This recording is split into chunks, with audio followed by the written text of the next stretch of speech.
अस्सलाम वालेकुम viewers, welcome back to my YouTube channel. आज मैं आपके साथ प्रीवियस नॉवेल का थर्ड पार्ट रीड कर रही हूँ। उम्मीद है आपको दोनों प्रीवियस पार्ट अच्छे लगे होंगे। अगर अच्छे लगे हों तो लाइक कीजिएगा, और अगर अभी तक आपने वो प्रीवियस दोनों पार्ट नहीं देखे हैं तो पहले उनको वॉच कर लीजिएगा ताकि आपको स्टोरी समझ जाए। शाहमीर रात के 2 बजे के करीब पार्टी से घर लौटा था। पूरी हवेली में सन्नाटा छाया हुआ था, जो उसे यकीन दिला रहा था कि सब सो चुके हैं। वो अपने कमरे की जानिब बढ़ने लगा। जब सीढ़ियाँ चढ़ते कदम रुके, अचानक जूनी का ख्याल आया था। 3-4 दिनों से उसे देखा नहीं था। उसने अजीब सी ख्वाहिश महसूस की थी दिल ने।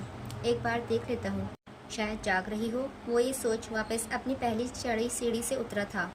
नहीं, मैं क्यों उसे देखने जा रहा हूँ, वो भी आधी रात को? ये सही नहीं है। अपनी जूनी के जानिब बढ़ते कदम को उसने खुद रोका था। सर झटक कर वापस मुड़कर तेजी से ऊपर चल दिया। जैसे ही कमरे में दाखिल हुआ, अपनी माँ को बेड पर बैठा अपना मुंतजर पाया था। अब तो खुश हो ना तुम? मिल गया दिल को सुकून तुम्हारे? वो उसे देखते ही खड़े होकर बुरे से बरसने लगी थी। क्यों, कुछ किया है क्या मैंने? निहायत मासूमियत से कंधे आईब्रो उचकाते हुए हल्का सा मुस्कुराकर इस्तफसार किया था। कुछ किया नहीं, यही तो सारा गम है। वो अपना सर पीटते हुए बोली थी। और क्या नहीं किया मैंने? वो अभी समझा नहीं था। जोनी का रिश्ता नहीं मांगा। पता है, कल शहरोज़ और जोनी की मंगनी का फंक्शन है हवेली में। वो सर पीटते हुए बता रही थी। उनके बताते ही शाहमीर की आंखें बदली। मंगनी? ये खबर सुनकर तो उसे खुश होना चाहिए था। यही तो चाहता था वो, अपने भाई का फ्यूचर सिक्योर करना। मगर फिर दिल में ये हलचल सी क्यों मच गई थी? क्यों ये खबर कानों को अच्छी ना लगी? क्यों ऐसा लगा जैसे कुछ खो गया हो, कुछ बहुत खास? हाँ मंगनी, मुझे यकीन है उस चालाक लोमड़ी वालों ने खुद फ़ोन करके हॉस्टल से बुलाया है अपने बेटे को जूनी से मंगनी करने के लिए। तभी तो बड़ा बैठा है कि वापस तब तक नहीं जाएगा कि जब तक उसकी मंगनी ना कर दी जाए। अगर तुम हाथ मांगने देते मुझे जोनी का, तो ये सब हरगिज ना होता। वो दांत पीसकर हाथ हिलाते हुए बोल रही थी। शहरोज भाई है मेरा, इस तरह की बातें ना करें। इसकी चाहत है जोनी से शादी करना, तो बीच में मैं कैसे आ सकता हूँ? वो नजरें चुराकर जवाब देते फौरन ही अपना बैग जो कंधे पर लटका था सोफे पर रखने लगा था।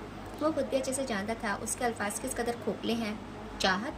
निहायत तंजिया लहजे में वो उसके लफ्ज़ दोहराने लगी थी। पूरे जुमले में उसका सबसे काबिल एतराज़ लफ्ज़ यही लगा था उन्हें। किसे बेवकूफ़ बना रहे हो तुम, मुझे या खुद को? सब जानते हैं जूनी में किस वजह से इंटरेस्टेड है वो, और उसे तुम भी बहुत अच्छे से जानते हो। इसीलिए बंद करो ये आंखों देखी मक्खी खाना। याद रखना, बहुत पछताओगे बाद में तुम, जब शहरोज अपने रंग ढंग बदलेगा जायदाद का हिस्सा मिलते ही। अभी तो उसके पास कुछ है नहीं, इसलिए तुम्हें भाई भाई करता है, और तुम बेवकूफ़ उसकी झूठी मोहब्बत के दिखावे में आ रहे हो। अभी शमीम बेगम उसे एहसास दिला ही रही थी कि वो इतनी बड़ी गलती करने जा रहा है, जब वो उनकी जानिब रुक कर तेजी से बात करते हुए बोला, मॉम प्लीज़, मैं थका हुआ आया हूँ, कल बात करें। उसका लहजा निहायत कोफ्त ज़दा झुंझलाया हुआ था। तुमसे तो कोई बात ही करना बेकार है, मगर याद रखना सांप को दूध पिला रहे हो तुम। एक दिन जब उस कनीज का जना तुम्हें डसेगा ना, तब तुम्हें पता चलेगा। वो पाँव पटक कर कहती हुई बाहर चलती थी। उसके चेहरे पर छाई कोफ्त देख महसूस जो हो गया था कि उस शख्स से कोई भी बात करना वक्त की ज़ाया के सिवा कुछ नहीं था। उनके जाते ही शाहमीर ने तेज़ी से दरवाज़ा बंद किया, फिर दरवाजे से ही लग कर खड़ा हो गया था। एक गहरी सांस ली। उसका चेहरा मुरझा गया था। वो बाद में कुछ पछताएगा। वो बाद में क्या पछताएगा? वो तो अभी से ही पछतावे की आग में जलने लगा था, बस कबूल नहीं करना चाहता था। उसका दिल मिलामतें कर रहा था। उसे वो नहीं जानता था कि वो शहरोज से जोनी से सिर्फ इसकी जायदाद के लिए शादी करना चाहता है। कोई मोहब्बत नहीं करता है उससे, ना ही कोई इंटरेस्ट है उसकी किसी पर्सनैलिटी में। माने या ना माने, उसके दिल हर कोना जानता था कि वो इंटरेस्टेड है जोनी में। इस लम्हे अपने दिल व दिमाग में एक जंग से चलती पाई। वो लम्हा आंखों में रहने लगा था। वो नज़दीक जाने क्यों हर वक्त दिमाग पर गालिब रहती थी। जहन काम में ना लगने का सबब वो खुद से ही झंझला रहा था। कुछ अजीब था, कुछ कर दिया था उस चुलबुली ने। क्या? वो नहीं जानता था। जानता है तो फ़कत इतना कि दिल बेचैन है, इस कदर बेचैन कि किसी तरह वो सामने आ जाए और उसे अधूरे लम्हे को वापस जी ले। मगर ऐसा मुमकिन ना था। आज मंगनी थी उस बला की। सुबह से पूरी हवेली में शोर बरपा था। खूब तैयारियां चल रही थीं। वो शोर की आवाज़ें भी दिल जला रही थी उस नौजवान का। उसकी नम आँखों में ही रह गई। उसके वो नम आँखों में ही रह गई थी। जैसे वो अपना पेन फाइल पर पटक कर स्टडी से बाहर आया। आफिया इस लम्हे सोफे पर टेक लगाकर बैठी हुई थी। उसे आता देखो फ़ौरन खड़ी हो गई। कुछ चाहिए था आपको? उसने तेज़ी से पूछा था। हाँ, मेरी चोट पर मरहम लगा दो। आफिया उसकी बात सुन उलझकर उसका चेहरा देखने लगी थी। चोट लगने के एक हफ्ते बाद उसे ख्याल आ रहा था उस पर मरहम लगवाने का। वो यही सोचते हुए मरहम लेने दराज की जानिब गई। कुछ सानियों बाद वो मरहम लेकर आई और उसके जानिब बढ़ा दिया। मैं खुद कैसे लगाऊंगा? वो झुंझलाकर बोला था। जी, तो क्या मैं लगाऊं? खासा लचकदार लहजे में इस्तफसार किया। जाहिर सी बात है, कोई और नज़र आ रहा है तुम्हें कमरे में? वो मजीद बिगड़ा था। जब से शहरोज़ सोनी की मंगनी का दिन मुकर्रर हुआ था, वो तब से ही इस्तराबी हाल में था। हर चीज़ से झुंझलाहट होती थी, किसी काम में दिल ही नहीं लग रहा था। जी जी नहीं, मैं लगा देती हूँ। वो सब्ज़ रंग का सादा सा कमीज शलवार में मलबूस थी। उसने फ़ौरन मरहम के डिब्बी खोलकर अपनी उंगली में भरा। वो झिझक रही थी उस खूबसूरत नौजवान के करीब आते। लगा भी दो अब, वो बेसब्री से कोफ्त जाहिर करते हुए बोला था। जी।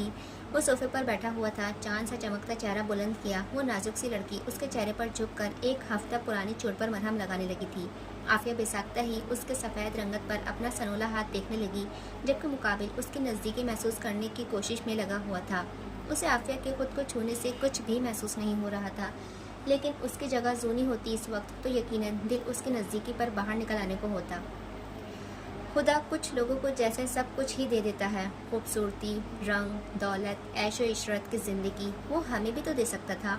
उसके ख़जानों में तो कोई कमी नहीं आती। शायद इससे मेरे लिए ही कुछ भला होगा, मगर क्या? वो उलझ रही थी। शायद उस नादान को खबर नहीं, हर चीज़ का वक्त मुकर्रर है। हमारे अकल इसके फैसलों को समझने से कासिर है, क्योंकि खुदाई वहाँ से शुरू होती है नहीं होती जहाँ हमारी अकल शुरू होती है, बल्कि जहाँ हमारी अकल ख़त्म होती है उससे कहीं अरबों खरबों दर्जे बुलंद उसकी खुदाई शुरू होती है। बेशक उन जैसे हसीन शहजादों की रखेल तो बन सकते हैं हम, मगर बीवी कभी नहीं। वो शदीद हसरत में मुब्तला हुई थी। क्या रह गई थी उसकी ज़िंदगी? मौत से बदतर, कोई मुस्तकबिल नहीं, बस अपनी इज्जत बचाती फिर रही थी। काश पेट भर खाने की चाह इज्जत की ज़िंदगी की खातिर राफी के साथ ना भागती तो आज उस मुकाम पर ना होती। आंखें जैसे सूख चुकी थी अब रो रो कर। कितना रोऊं, कितना भी तड़पे, किसी को उस पर रहम नहीं आना था। उसकी ज़िंदगी बस अब उस कमरे में ही महदूद होकर रह गई थी। जब से अमन के बाप ने उसे देखा था, तब से ही अमन ने उसे कमरे से निकलने से सख्ती से मना कर दिया था। अब ये कमरा ही उसकी दुनिया था। उसकी आंखों से आंसू मोती बनकर अमन के रुखसारों पर गिरा। इस लड़की का दुखता हुआ दहकता आंसू उसके हवासों में लौटा गया था। रो क्यों रही हो? आंसू अपने चेहरे पर झुंझला कर साफ कर वो ताहट के साथ खड़ा हुआ पूछने लगा था। कुछ नहीं जी। उसने फ़ौरन ही अपने आंखें आस्तीन से पोशी थी, फिर एक कदम दूर होकर खड़ी हुई। तो फिर फालतू का रोना धोना? वो मुंह बसोर कर कहता अभी एक कदम ही चला था कि उसकी निगाहें सामने बिछी जानमाज़ पर गईं। ये कौन लाया है? मेरी है, वो नज़रें झुकाए बोली थी। और कहाँ से आई? तेवरी चढ़ाकर पूछा था। मैंने नूरी से मांगी है, उसने दी है। उसके बदले मैंने अपनी चांदी की नाक की बाली दी। वो फ़ौरन ही अपनी सफाई देने लगी थी। चांदी की? वो भी जनमाज की आवाज़? वो खासा हैरान हुआ था। नाक की बाली उसके पास वाहिद जेवर था, वो भी उसने जनमाज की इवज़ नूरी को दे दिया था। तो ज़मीन पर भी तो पड़ सकती थी। बेवकूफ़, नुकसान का सौदा कर लिया, वो बेधड़क मुंह बसोड़ते हुए कह गया था। बस न चलता हो उस लड़की की अकल पर अपना सर पीटे। वो आप जूते पहनकर फिरते हैं, इसीलिए नहीं पड़ सकती थी।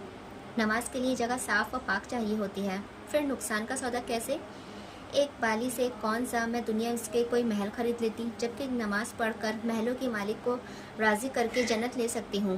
वो पुरसुकून अंदाज में बोली थी। तुम जैसे लोगों के मुंह पर इतनी पाकीज़ा बातें जचती नहीं हैं। माना इसकी बात दिल को लगी थी, लेकिन दिमाग तंज़िया किए बगैर ना रह सका। अगर वो इतनी ही नेक पाकीज़ा थी तो गैर महरम के साथ भागी क्यों अपनी इज्जत का पास न रखा? क्या तब खुदा याद नहीं आया था? क्या इल्म नहीं जहाँ उसकी जन्नत है वहाँ उसकी दोज़ख भी है? ऐसी औरतों के लिए नाम है जो नामहरम के साथ नाजायज़ ताल्लुक़ कायम करती हैं। क्यों? क्या मेरा खुदा नहीं जानता कि उसकी बंदी किस हाल में भागी थी? क्या उसे नहीं खबर कि मैं जितनी पाकीज़ा भागने से पहले थी उतनी ही आज भी हूँ? यकीनन उसे पता है। यकीनन वो मेरी हालत मुझसे बेहतर जानता है। उसके अदा किए जुमलों में बला का तासुर था। वो भरम से आंखों में आंखें डाल के कहती, पलट कर जाने लगी। कुछ लम्हे वो सुन सी कैफियत में खड़ा रहा। एक शहर था, उसके इर्द गिर्द अजीब सा शहर। माना उसकी नज़दीकी पर असर नहीं करती, मगर उसकी बातें रूह को झंझोड़ गई थी। एक गुनाहगार लड़की की आवाज़ में इतनी पुरएतमादी व इत्मीनान नहीं हो सकता। उसने तुम्हें नहीं छुआ या तुमने उसे छूने नहीं दिया। बात अभी ख़त्म नहीं हुई थी। वो जानना चाहता था कि वो वाकई इतनी पाकीज़ा है जितनी वो बनती है। दोनों हम निकाह के ख्वाहिशमंद थे, जिस्मों के नहीं। वो पलटकर जताते हुए बोली थी। मैं मान ही नहीं सकता कि एक मर्द अपने साथ 7 दिन औरत को रखे और कुछ ना करे। मर्द ही था ना वो? आखिर जुमला निहायत तंज़िया इस्तफसार किया था। आप भी मर्द है ना? उसका सवाल पर इत्मीनान से उल्टा था। मेरी बात अलग है, वो अकड़कर मगरूर लहजे में बोला। राफी से ज़्यादा नहीं, वो भी आप जैसा ही था। बगैर किसी रिश्ते के औरत की इज्जत बचाने वाला, जैसे आपने अपने बाप से लड़े, वो भी मुझ जैसे अनजान लड़की की खातिर, मेरी ही ताया के बेटे से लड़ गया, जो स्कूल से वापसी पर मेरे रास्ते को रोककर खड़ा हो गया था। वो मुझे अपने आवारा दोस्तों के साथ नदी के किनारे वाले सुनसान जंगल में ले जाना चाहता था। वो तो कामयाब हो ही गया था मुझे मुंह दबाकर अपने साथ ले जाने में कि राफी ने मुझे बचा लिया। वो आवारा फिर भी बाज नहीं आया था, उसने मेरा रिश्ता मांग लिया। अम्मा अब्बा उसकी आवारगर्दी से बाखबर थे, इसीलिए रिश्ते की मना कर दिया था। वो बहुत लड़े, वो ठहरे खाते पीते, पंचायत लगवा दी। आपके दादा ने उन जालिमों के हक में फैसला किया था। वो अकड़े। ताया ने मेरे बाप को मुंह पर कहा कि वो देखते जाएं अब वो मेरे साथ क्या करते हैं। उसके बाद तो वो आवारा रोज़ाना ही अपनी बाइक लेकर खड़ा हो जाता था मेरे रास्ते में, मेरा हाथ पकड़ता, मुझे छूने की कोशिश करता। राफे का स्कूल हमारे स्कूल के रास्ते में ही पड़ता था। वो आवारा दोस्त, वो उर्दू का उस्ताद था वहाँ। एक दिन उसने देख लिया तो मुझे फिर बचाने चलाया था। राफी ने उसे लहूलुहान कर डाला मार मार के। तो वो धमकी देकर गया था कि मुझे शादी की पहली रात ही गाँव के आवारा कुत्तों के आगे डाल देगा और मेरे बाप से भारी जहेज लेगा। वो अलग, वो जितना नीच था मुझे यकीन था वो धमकी ज़रूर सच करेगा। फिर उन्होंने जहेज में मोटरसाइकिल व बहुत महंगा महंगा सामान मांगा था। अब्बा अम्मा पेट काट काट के जहेज के लिए रकम जमा करने लगे थे। गांव के चौधरी का फैसला था ना आखिर। उन्हें धमकी मिली थी तो निकलनी ही, उन्हें देखी मक्खी तो आंखों देखी मक्खी तो निकलनी ही थी। घर में खाने के लाले थे और अब नवाब के औलाद के लिए मोटर बाइक की खरीदी जा रही थी। मेरे पापा एक दिन खेत में हैं, क्यों दूध से सिर्फ पानी से पेट बेहोश हो गया था। मुझसे मजीद बर्दाश्त न हो पाया अपने घर वालों की भूख, उनकी और अपनी बेहाली। मैं एक दिन खुद जाकर राफी के स्कूल के बाहर खड़ी हुई थी, उसका इंतज़ार किया। वो आया तो मैंने उससे मदद मांगी थी। वो अच्छे घर का मालूम होता था। मुझे लगा अगर वो हमारी सिफारिश करेगा और हमारी बात को फिर एक बार पंचायत के सामने रखेगा तो शायद चौधरी अपने फैसले से नज़रसानी करे, मगर नहीं। उसे दूसरे गांव का बंदा करार देकर स्कूल की जॉब भी छीन ली। ये तो चौधरी का इंसाफ था, ये था तुम जैसे अमीर लोगों का इंसाफ। मैं थक गई थी इन पाँव में बंदी जंजीरों से, इन जंजीरों से जो नज़र नहीं आ रही मगर बहुत तकलीफ देती हैं। इतनी तकलीफ के हर लम्हा मैं अपनी रूह को चीखता हुआ पाती हूँ। मैं पागल हो रही थी, हर वक्त खुदकुशी के ख्यालात आते रहते थे। मेरा बेचारा बूढ़ा बाप अपनी ही बेटी को कुत्तों के हवाले करने पर मजबूर था, वो भी जहेज के साथ। और वो क्यों? क्योंकि चौधरी ने फैसला सुना दिया था जो पत्थर पर लकीर था। मुझे मेरी माँ ने जना था, मेरे बाप ने अपने खून पसीने की कमाई खिलाफ कर बड़ा किया था, मगर मेरी ज़िंदगी का इख्तियार नहीं था उनके पास। वो तो पंचायत के पास था, वो इब्राहिम बख्श चौधरी के पास था। एक दिन राफे हमारे घर खुद आया। मैं दुनिया की पहली लड़की हूँ जो अपने माँ बाप की इजाज़त से भागी थी, और कोई रास्ता छोड़ा भी तो नहीं था तुम जालिमों ने। और तुम कहते ही होंगे ना कि मैं गंदी हूँ। अगर मैं गंदी हूँ तो अमन बख्श चौधरी अपने गिरबान भी कभी वक्त मिले तो झांकना ज़रूर, पता चलेगा कि क्या हो तुम। कहने को इसका हर जुमला ही दिल को लगा था, मगर आखिरी जुमला वो तो जैसे दिल के आर पार हुआ था। वो बिल्कुल साकत था, इस कदर साकत के जैसे बेजान पुतला हो। क्या तलाश थी और क्या पा रहा था। उसे लगता था सिर्फ जूनी ही लड़की होने के सबब जुल्म व सितम सहती आई है, मगर सामने खड़ी तो उससे कहीं आगे थी। वो सच सवर कर बैठी थी कि कमरे का दरवाज़ा नॉक हुआ। Hello uncle. वो मुस्कुराकर आईने में उसका अक्स देखते हुए बोली थी। ना जाने क्यों उस चुलबुली गुड़िया की मुस्कुराहट आज दिल जला रही थी। तुम तो बहुत खुश नजर आ रही हो। वो शिकवा किए बगैर ना रह सका। शिकवा करना नहीं चाहता था मगर खुद को रोक भी तो न सका। जोनी उठकर अपना गुलाबी रंग का शरारा संभालती उसकी जानिब आई थी। तो आप क्या चाहते हैं अंकल, आपके कम में बैठकर सूप बनाऊं? वो मजाक अंदाज में उसका इस्तेसार करने लगी थी। क्या देखने आए थे शामिर तुम? वो खुद से ही पूछ रहा था। एक आस थी जो खींच लाई थी इस जानिब। उसके शायद तो वो भी दुखी हो, मगर उम्मीद के बिल्कुल बरअक्स पाया था। वो तो सजी जबरी तैयार बैठी थी इस मंगनी के लिए, किसी और की हो जाने के लिए। एक लम्हा मजीद वहाँ ना रुका, हत्ता कि उसकी बात का रद्द तक ना किया था। सुर्ख कटोरियाँ आंखों में सजाए वो पलट कर हवेली से बाहर चल दिया था। मंगनी में शिरकत करने का कोई इरादा नहीं था उसका। साहब बाहर ना जाएं, बाहर बहुत तेज़ बारिश हो रही है, सड़कें गीली हैं, खुदा न ख्वास्ता कोई हादसा पेश ना आ जाए। उसे बाहर जाता देख चौकीदार फ़ौरन बोला था, मगर उसने ना सुनी थी। उसका दम घुट रहा था, वो बस यहाँ से दूर चला जाना चाहता था। बाहर तेज़ बारिश हो रही थी। इस बारिश से उसे बारिश बहुत पसंद थी। जब अपनी खिड़की से बाहर बरसती देखी तो खुद को रोक न सकी और पहुँच गई छत पर नहाने। वो आंखें मूंद कर वहाँ बाहें फैलाए गोल गोल घूमते हुए बारिश का मज़ा ले रही थी। आलियान तुम कब आए? अचानक उसे खुद पर किसी की निगाहें महसूस हुई। उसने आंखें खोलकर पलट कर देखा तो आलियान सीढ़ियों के पास खड़ा उसे ही मुस्कुराते हुए देख रहा था। बस अभी। लगता है तुम्हें बारिश बहुत पसंद है। वो मुस्कुराते हुए गोया हुआ था, बहुत ज़्यादा। पर तुम वहाँ क्यों खड़े हो? बारिश में आओ ना। नहीं, मैं यहीं ठीक हूँ। वो सीढ़ी चढ़कर छतरी के साए में खड़े हो गया था। इतनी मज़ेदार बारिश हो रही है, कोई कैसे रोक सकता है खुद को? चलो आ जाओ, ज़्यादा नखरे न दिखाओ। अरे मामी आप? अभी वो आलियान को बुला ही रही थी कि रेहाना बेगम भी पहुंच गई थी छत पर। हाँ तो अपने घर की छत पर आने के लिए अब मुझे तेरी इजाज़त की ज़रूरत है क्या? वो हिकारत से तंज करते हुए बोली थी, मगर मरियम ने बुरा ना माना था। उसके कान जो आदी हो गए थे हर वक्त उनकी चली कटी सुनने के। मॉम? आलियान फौरन ही उन्हें घूरने लगा था। अच्छा, ना जाने क्या हुनर है इस लड़की के पास। मेरे दोनों ही बेटे मुझे आंखें दिखाते हैं इसके लिए। मैं तो अरमान को बचा रही थी, यहाँ तो आलियान का भी वही हाल है। वो मुंह बिगाड़ कर दिल ही दिल में कुड़ाई थी। चले मेरे साथ, मरियम उन्हें लेने आई थी। नहीं भाई, मुझे नहीं नहाना। वो तेजी से सपाट लहजे से इनकार करने लगी। वो यहाँ नहाने थोड़ी आई थी, वो तो आलियान के पीछे पीछे आई थी।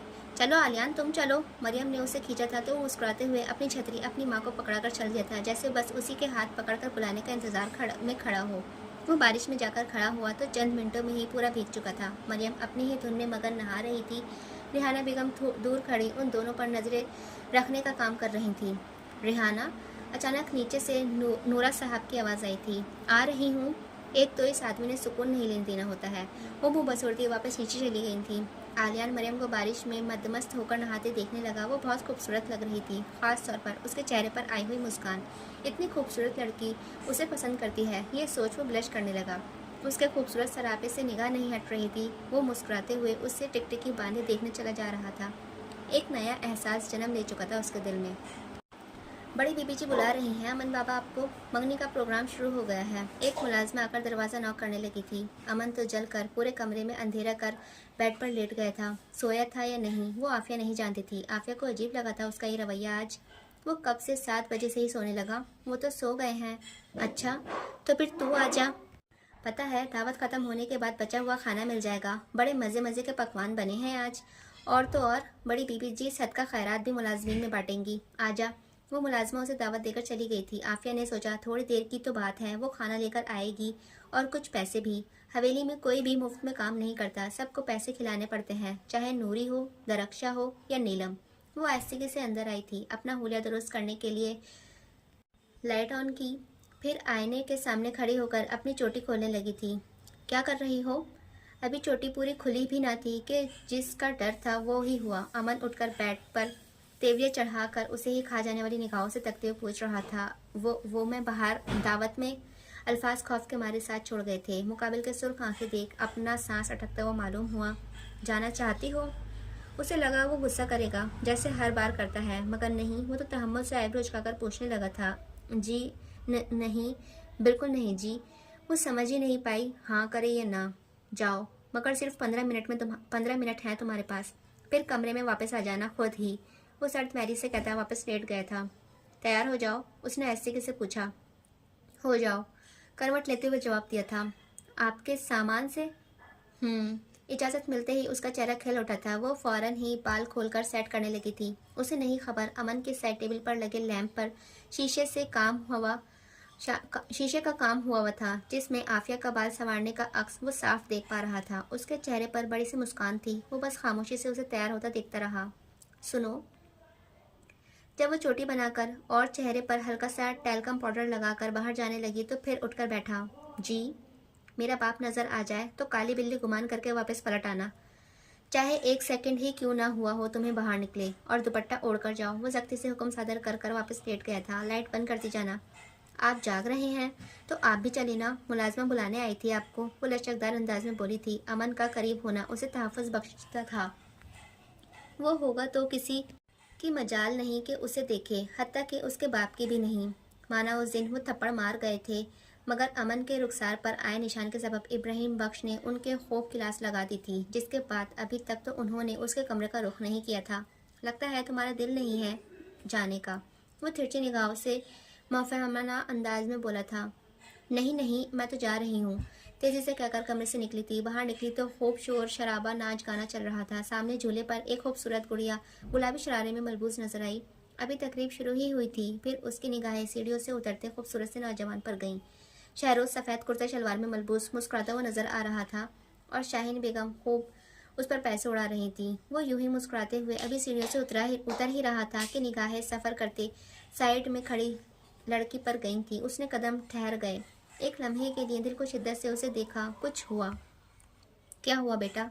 शाहीन बेगम ने उसके कदमों को रुकता देखा। फिक्रमंद से लहजे में पूछा था। कुछ नहीं।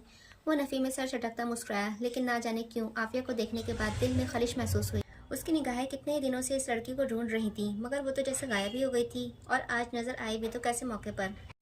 अगर अपनी माँ के साथ हुए जुल्मों का हिसाब ना लेना होता तो वो जूनी से शादी कभी ना करता। अपनी माँ को इन जुल्मों से आज़ाद कराने की चाह लिए हुए था वो लड़का, और ये मकसद इतना बड़ा था कि उसके आगे वो अपने दिल की हर ख्वाहिश को मार सकता था। शाहीन बेगम जूनी के बराबर में बैठी और उनके बराबर में शहरोज। शाहीन बेगम ने ही जूनी की तरफ से शहरोज को अंगूठी पहनाई और फिर शहरोज की जानिब से जूनी को। न चाहते हुए भी शहरोज की निगाहें गुम फेर कर आफिया पर ही जाकर ठहर रही थी, जो उसे देखकर मुस्कुराने लगी। शहरोज का हसीन सलूक भूली नहीं थी वो लड़की, मगर काश भूल जाती, क्योंकि वो नहीं जानती थी कि किसी बड़ी शिद्दत से तलब बन चुकी थी वो। उसे मुस्कुराता देखने के बाद दिल में मजीद हलचल मची थी। वो रंजीदा होकर मुस्कुरा दिया था। पूरी मंगनी में वो मुस्कुराती रही। शाहमीर और अमन का मंगनी में शिरकत न करना उसकी जीत थी। अब इंतकाम की घड़ियां ज्यादा दूर ना थी। वो कैसे खुश ना होती। जब औरतों की अलग से महफिल सजी तो वो अपनी मंगनी की खुशी में खुद अपना गुलाबी रंग का शरारा संभालती हुई नाची थी, मगर वो कहाँ जानती थी कहीं बहुत दूर कोई और बारिश में नाच रहा था। वो इंतकाम की आग में नाच रही थी, वो पहली मोहब्बत की खुशी में नाच रहा था। दोनों ही बहुत खुश थे। आज अरमान की वापसी का दिन था। आज उसने फ्लाइट में बैठने से पहले कॉल की थी। मरियम पलके झपकाए मुंतजिर थी अपने शौहर की वापसी की। आलियान और नूरा साहब बस निकलने ही वाले थे एयरपोर्ट जाने के लिए। डैड जल्दी करें। वो कलाई में बंदी गाड़ी देखकर आवाज़ें लगा रहा था। 5 मिनट लगेंगे मामू को, अभी वो नहाने गए हैं। मरियम मुस्कुराते हुए बताने लगी थी। उसके चेहरे से आज खुशी के जाम बट रहे थे। उफ डैड, बिना हम लेट हो जाएंगे, वो मुंह बसोड़ते हुए कहता। टीवी खोलकर चैनल बदलने लगा था कि अचानक ही एक न्यूज़ सुन उसके रोंगटे खड़े हो गए थे। अरमान जिस एरोप्लेन में वापस आ रहा था उसके क्रैश हो जाने की न्यूज़ चल रही थी। ये नहीं हो सकता। न्यूज़ सुनते ही मरियम के पाँव से जान निकली थी। वो धड़ाम करके फर्श पर गिर गई थी। ये नहीं हो सकता। वो फिर चीखी थी। उसकी चीख दिल दहलाने वाली थी। उसकी मोहब्बत, उसकी ज़िंदगी, उसकी वाहिद खुशी, उसके अरमान व ख्वाबों का जहान सब लम्हे भर में बिखर कर रह गया था। उसका शौहर मर गया था। उसकी पहली मोहब्बत। कल रात तो वादा किया था उसने कि वापस आकर अपने प्रोजेक्ट की कामयाबी के साथ साथ शादी का ऐलान करेगा। फिर क्या हुआ? ये कैसा वादा था यार का जो वफा न हुआ? माँ बाप, नाना नानी और अब शौहर, उसका तो सभी लुट गया था। वो कैसे न बिखरती। लोगों के संभालने से संभल नहीं रही थी वो लड़की। उसके शौहर की मैयत के नाम पर घर में सिर्फ कपड़े व उसकी घड़ी ही आई थी। गली मोहल्ला रिश्तेदार सब ही ताजियत करने आए हुए थे। रेहाना बेगम का जवान बेटा चला गया था। आलियान गम से निढाल एक साइड पर बैठा हुआ था। उसका भाई, उसकी जान, उसका साथी, उसका दोस्त आज यूं चला गया था। वो वापस नहीं गया था अभी तक कि अपने भाई से मिलकर जाएगा। अरमान, अरमान। मरियम उसकी घड़ी पर हाथ लेकर तड़प तड़प कर रोते हुए बेहोश हो गई थी। उसे होश आया तो वो बेड पर लेटी हुई थी। उस लड़की को तो अपने शौहर का आखिरी दीदार भी नसीब नहीं हुआ था। उसकी रूह तड़पती रह गई थी, बल्कि बिलकती रह गई थी। उसकी मोहब्बत की चाह में मचलती रह गई थी। देखो बेटा, मैं समझती हूँ तुम्हारा गम, मगर अब तुम्हारे साथ एक और जान मुंसलिक है, इसीलिए अपना ख्याल रखो। डॉक्टरनी ने गुमान किया कि मरहूम की बेवा है वो। यही सोच उसे दिलासा व हिम्मत देते हुए बोली थी। ये क्या बोल रही हैं आप? रेहाना बेगम उसके सर पर खड़ी थी, उलझ कर पूछने लगी थी, जबकि साथ खड़ी मोहल्ले की औरतें शबाना बेगम डॉक्टरनी के बात का मतलब समझने अपने मुंह पर हाथ रखे। यही कि आप दादी बनने वाली हैं, बहु उम्मीद से है आपकी। बस डॉक्टरनी का कहना था कि रेहाना बेगम के होश उड़े थे। हाय तौबा, बिन ब्याही माँ, तौबा तौबा। शबाना बेगम फौरन ही कान पकड़ने लगी थी। क्या क्या बोल रही हैं आप?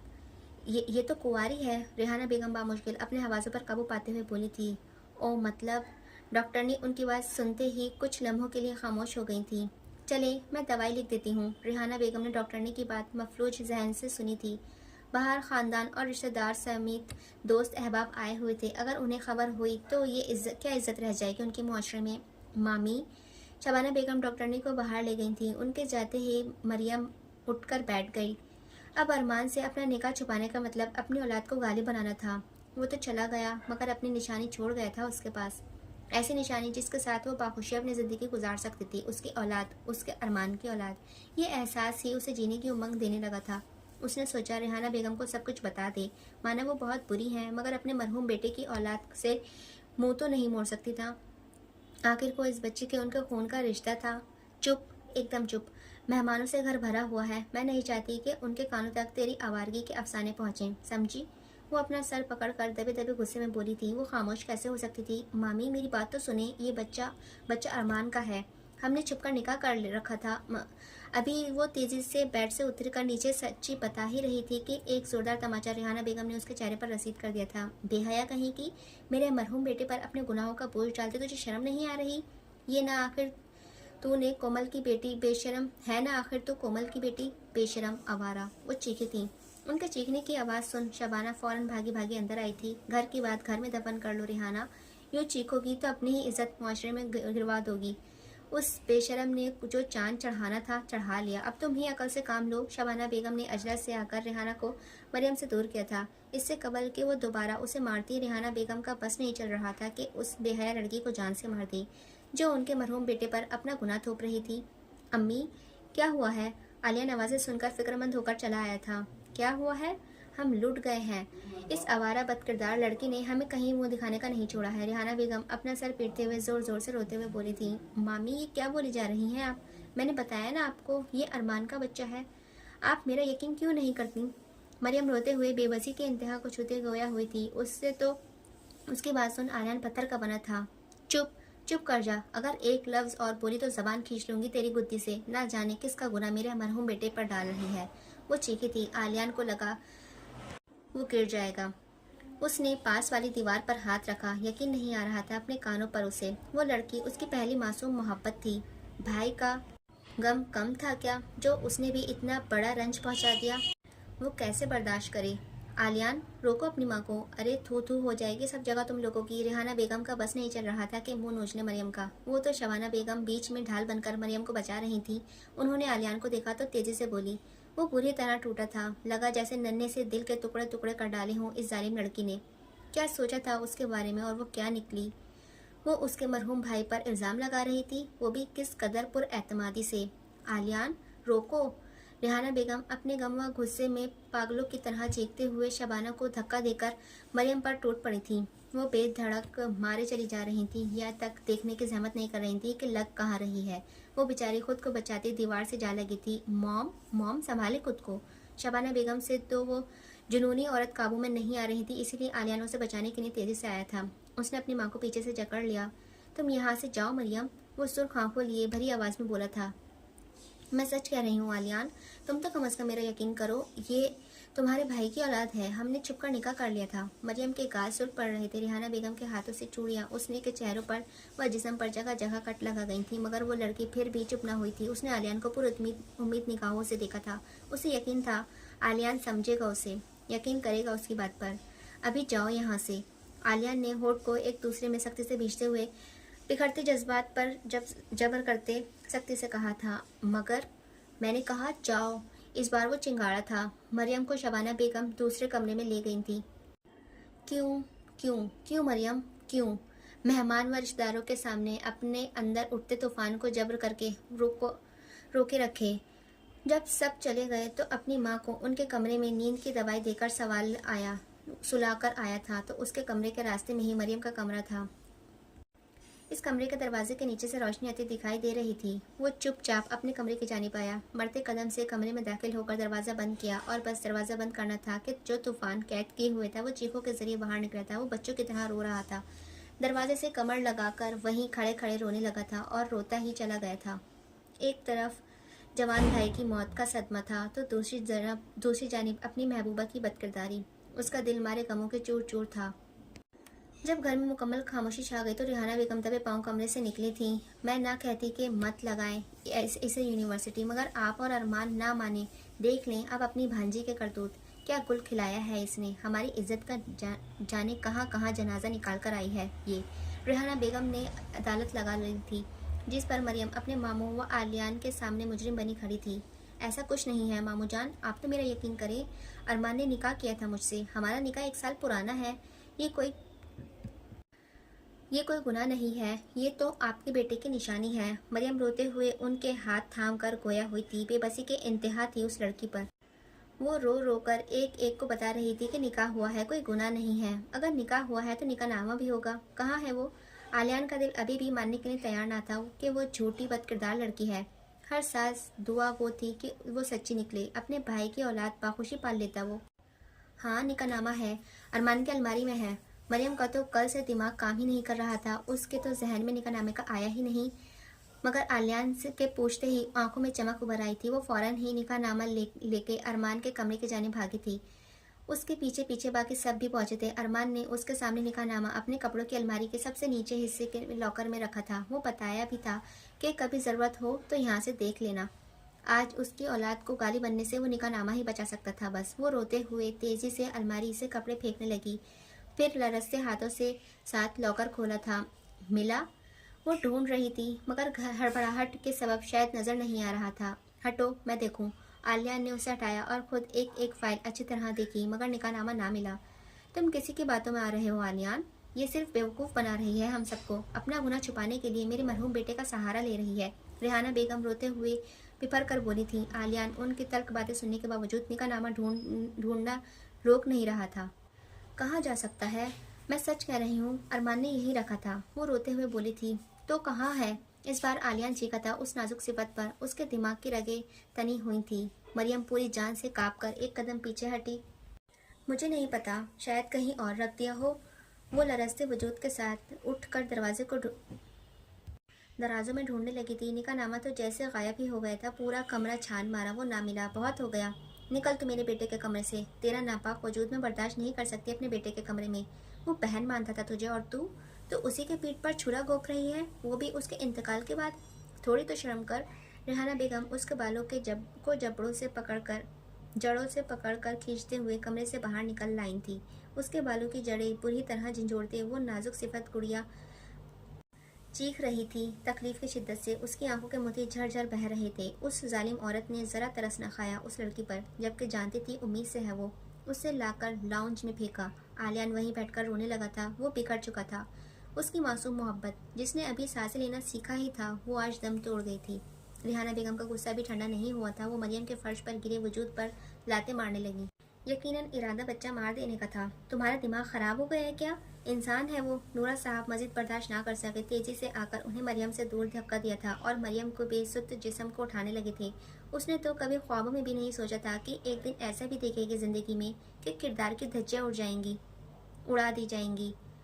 अपनी पाकीज़गी की सफाई देगी मगर कोई उसे यकीन नहीं करेगा। उसकी मोहब्बत उसका साथ देने के लिए दुनिया में ना होगी और उसका बच्चा उसे गाली कलार दे दिया जाएगा। बहुत हो गया नूरा साहब, अब इस लड़की का वजूद मुझे एक पल भी अपने घर में गवारा नहीं है। निकाले इसे मेरे घर से। वो जुनूनी अंदाज में चीखे थी। तुम चुप कर जाओ। अगर वो कह रही है कि निकाह हुआ है तो ज़रूर हुआ होगा। सच्चाई ही होगी इसमें। मैं मरियम के किरदार की गवाही दे सकता हूँ। मेरी बच्ची बहुत मासूम है। नूरा साहब के अल्फाज ने जैसे उसे ढारस दी थी। आह, नूरा साहब अपनी भांजी की मोहब्बत में अंधे हो गए हैं। आप मेरे मरहूम बेटे पर अपना गुनाह थोपने की कोशिश कर रही है ये, और आप हैं कि इसका साथ दे रहे हैं। वो नूरा साहब पर ही बिगड़ गई थी। बेटा, तुम अपने कमरे में जाओ। नूरा साहब ने उसे उठाकर कमरे में भेजा था। वो रोते हुए चली गई थी। नूरा साहब कुछ देर बाद अकेले बात करने के लिए उसके कमरे में आए। उन्हें यकीन था अपनी मरियम पर कि अगर वो कह रही है कि निकाह हुआ है उसका और अरमान का, तो इसमें कुछ तो सच्चाई होगी। बेटा, मुझे बताओ क्या हुआ है, और अब सच सच बताना। नूरा साहब ने उसके सामने बैठे तहम्मुल से पूछा था। ऐसे मामूलात में तो अकल व गारत हो जाती है इज्जत के नाम पर। मगर वो खामोश थे। मरियम ने उन्हें सब सच सच बयान कर दिया था कि उनके साल भर पहले निकाह हुआ है, जो इस्लामाबाद की एक मस्जिद में वहाँ के मुकामी लोगों के सामने हुआ था। जब अरमान अपनी दादी को डॉक्टर को दिखाने इस्लामाबाद लेकर गया था तो वहीं उससे निकाह भी कर लिया था। नूरा साहब सब कुछ सुनने के बाद खामोशी से वहाँ से चले गए। कोमल के भागने के सबब वो पहले भी मुआशरे के सामने बड़े जलील हुए थे, और अब मरियम की प्रेगनेंसी। वो अपनी इज्जत बचाना चाहते थे, इसीलिए उन्होंने आलियान को बुलाया था। मरियम आलियान आमने सामने बैठे थे। आलियान बेटा, हमारी इज्जत तुम्हारे हाथों में है। अब तुम ज़हीन हो। हमारी इज्जत की खातिर ये कड़वा घूंट पी लो। नूरा साहब के कहते ही मरियम की एहतजाजी निगाहें उठी थी। आलियान को अपने शौहर के रूप में तस्लीम करना उसे नामुमकिन सा लगा था। उसे तो वो अपना भाई ही मानती आई थी। दूसरी जानिब रेहाना बेगम के कान खड़े हुए थे। होश में तो हैं आप? अपनी भांजी का गुनाह छुपाने के लिए मेरे बेटे को बलि का बकरा बना रहे हैं। रिहाना बेगम भरपूर एहतजाज करने की उम्मीद में उतरी थी, मैदान में उतरी थी।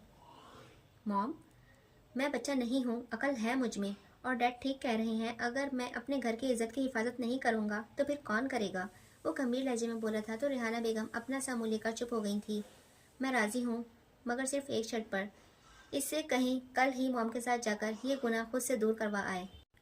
आलियान के जुमले एटम बॉम्ब की तरह उसके सिर पर आन गिरे थे। ये कोई गुनाह नहीं है, ये तुम्हारे मरहूम भाई की औलाद है, तुम इसे कैसे मारने का कह सकते हो मुझे।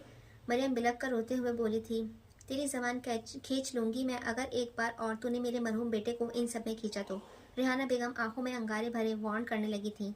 मैंने अपना फैसला सुना दिया है डैड, मैं शादी इसी शर्त पर करूँगा, आप देख लें अब।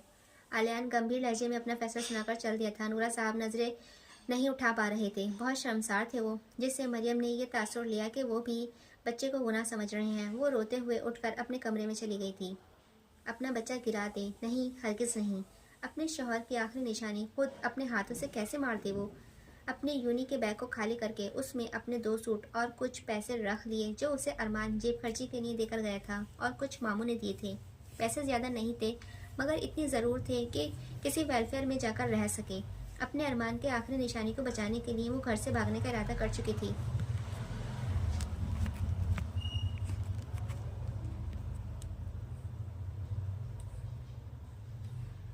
वो एक बार अपना पूरा कमरा देखने लगी। बड़ी हसरत थी इन निगाहों में अपना छोटा सा आशियाना बनाने की। किस कदर चाहत थी ये सोचकर आंखें आंसू बहने लगे थे। वो वक्त कमज़ोर पड़ने का नहीं था मरियम, मजबूत बनो, क्योंकि तुम अकेली नहीं हो, तुम्हारी औलाद है तुम्हारे साथ। वो अपना आंसू साफ करते हुए खुद ही हिम्मत बढ़ाने लगी थी। उसने कमरे से लाइट्स ऑफ की, फिर दबे पाँव कमरे से बाहर निकल गई थी।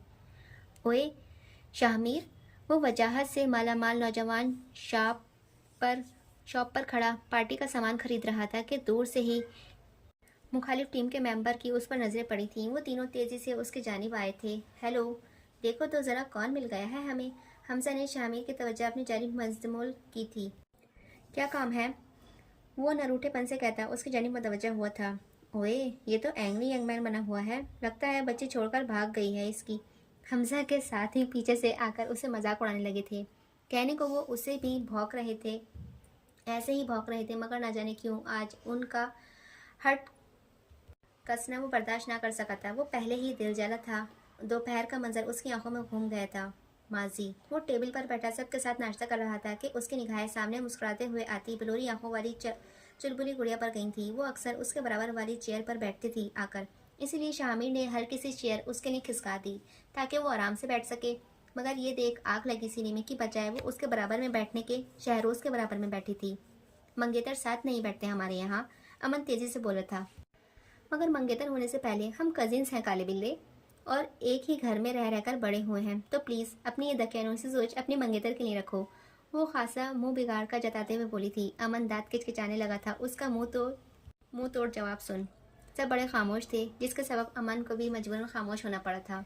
जोनी खासा बिलश कर रही थी, उसके गाल गुलाबी हो जा रहे थे। वो नाश्ता भी अपने उल्टे हाथ से ही कर रही थी। ये देख शामिर का दिमाग खटका था। वो चाहे या ना चाहे तवज्जो उसी की जानिब मरकूज थी। अचानक हाथ से चमचा नीचे गिराया। वो उठाने के लिए झुका तो नजरें दिल खराश में मंजर पर पड़ी थी। शहरोज टेबल के नीचे जोनी का हाथ पकड़े हुए था। ये देख सीने में जैसे आग ही बड़ा फूटी थी। जोनी उससे अपना हाथ छुड़वाने की मुसलसल कोशिश कर रही थी, मगर वो छोड़ नहीं रहा था। ये मंजर देखने के बाद मजीद नाश्ते करना कंटिन्यू रखना अब मुमकिन ना था। वो दांत पीसते हुए वहाँ से चल दिया, जबकि उससे नहीं खबर उसके चाहते ही अमन का चमचा भी नीचे गिरा। ये आज चमचे बड़े गिर रहे हैं, शाहीन बेगम टोकते हुए बोली थी, तो अमन फीके से मुस्कान चेहरे पर सजाए नीचे झुका, तो इसीलिए इतना शर्माया जा रहा है। अमन ने जब शहरोज को उसका हाथ पकड़े देखा तो खुद को रोक न सका और पूरा टेबल के नीचे आ गया।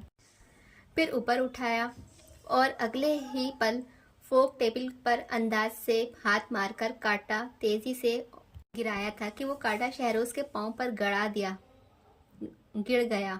आह, वो जोर से चीखा तो सबकी तवज्जो उसकी जानिब मरकूज हुई थी, जबकि जूनी बुरी तरह चौंकी। सबकी तवज्जो क्योंकि शहरोज की जानिब थी, इसीलिए अमन पर किसी का ध्यान ही ना गया। फिर उससे जैसे संजीदा शख्स से इतनी बचकाना हरकत की तवक्का भी कोई नहीं कर सकता था। वो अपनी जगह पर इत्मीनान से बैठ गया। जूनी की अचानक निगाह अमन पर गई, जो बामुश्किल अपनी मुस्कुराहट होठों में दबा रहा था। क्या हुआ बेटा? शाहीन बेगम फिक्रमंदी होकर तेजी से पूछने लगी थी। कुछ नहीं, शहरोज अपना पाँव उठाकर मसलते उलझते हुए लहजे में बोला था। उसकी पूरी तवज्जो जूनी की तरफ थी, इसीलिए उसे इल्म ही नहीं हुआ कि हुआ क्या है। वो खुद कंफ्यूज होकर अपना पायचा उठाकर देखने लगा। उसके सफ़ेद जिल्द पर कांटे के निशान थे। उफ, लगता है जैसे किसी बिल्ली ने पंजे मारे हों। जूनी उसका पाँव देख मफहमाना अंदाज में तंज करने लगी। मतलब बिल्ली नहीं। शहरोज समझा नहीं था कि इसीलिए वो लफ्ज़ की तसी करने लगा, मगर सामने बैठा शख्स बाखूबी समझ चुका था कि इशारा उसी की जानिब है। नहीं बिल्ला, वो सामने बैठे नौजवान को देख गुर्रा कर बोली थी, जिस पर अमन अनजाने चेहरा बनाए उसे तकने लगा था, जैसे समझ न आ रहा हो कि वो क्या बोल रही है। हाल सोनी का हाथ शहरोज के हाथ में देख दिल शिद्दत से भारी हो रहा था। इसीलिए तो उसने पार्टी खुद रखी थी ताकि दिमाग हटा सके, मगर उन लड़कों का कहना जख्मों पर नमक छिड़क गया था। Shut up!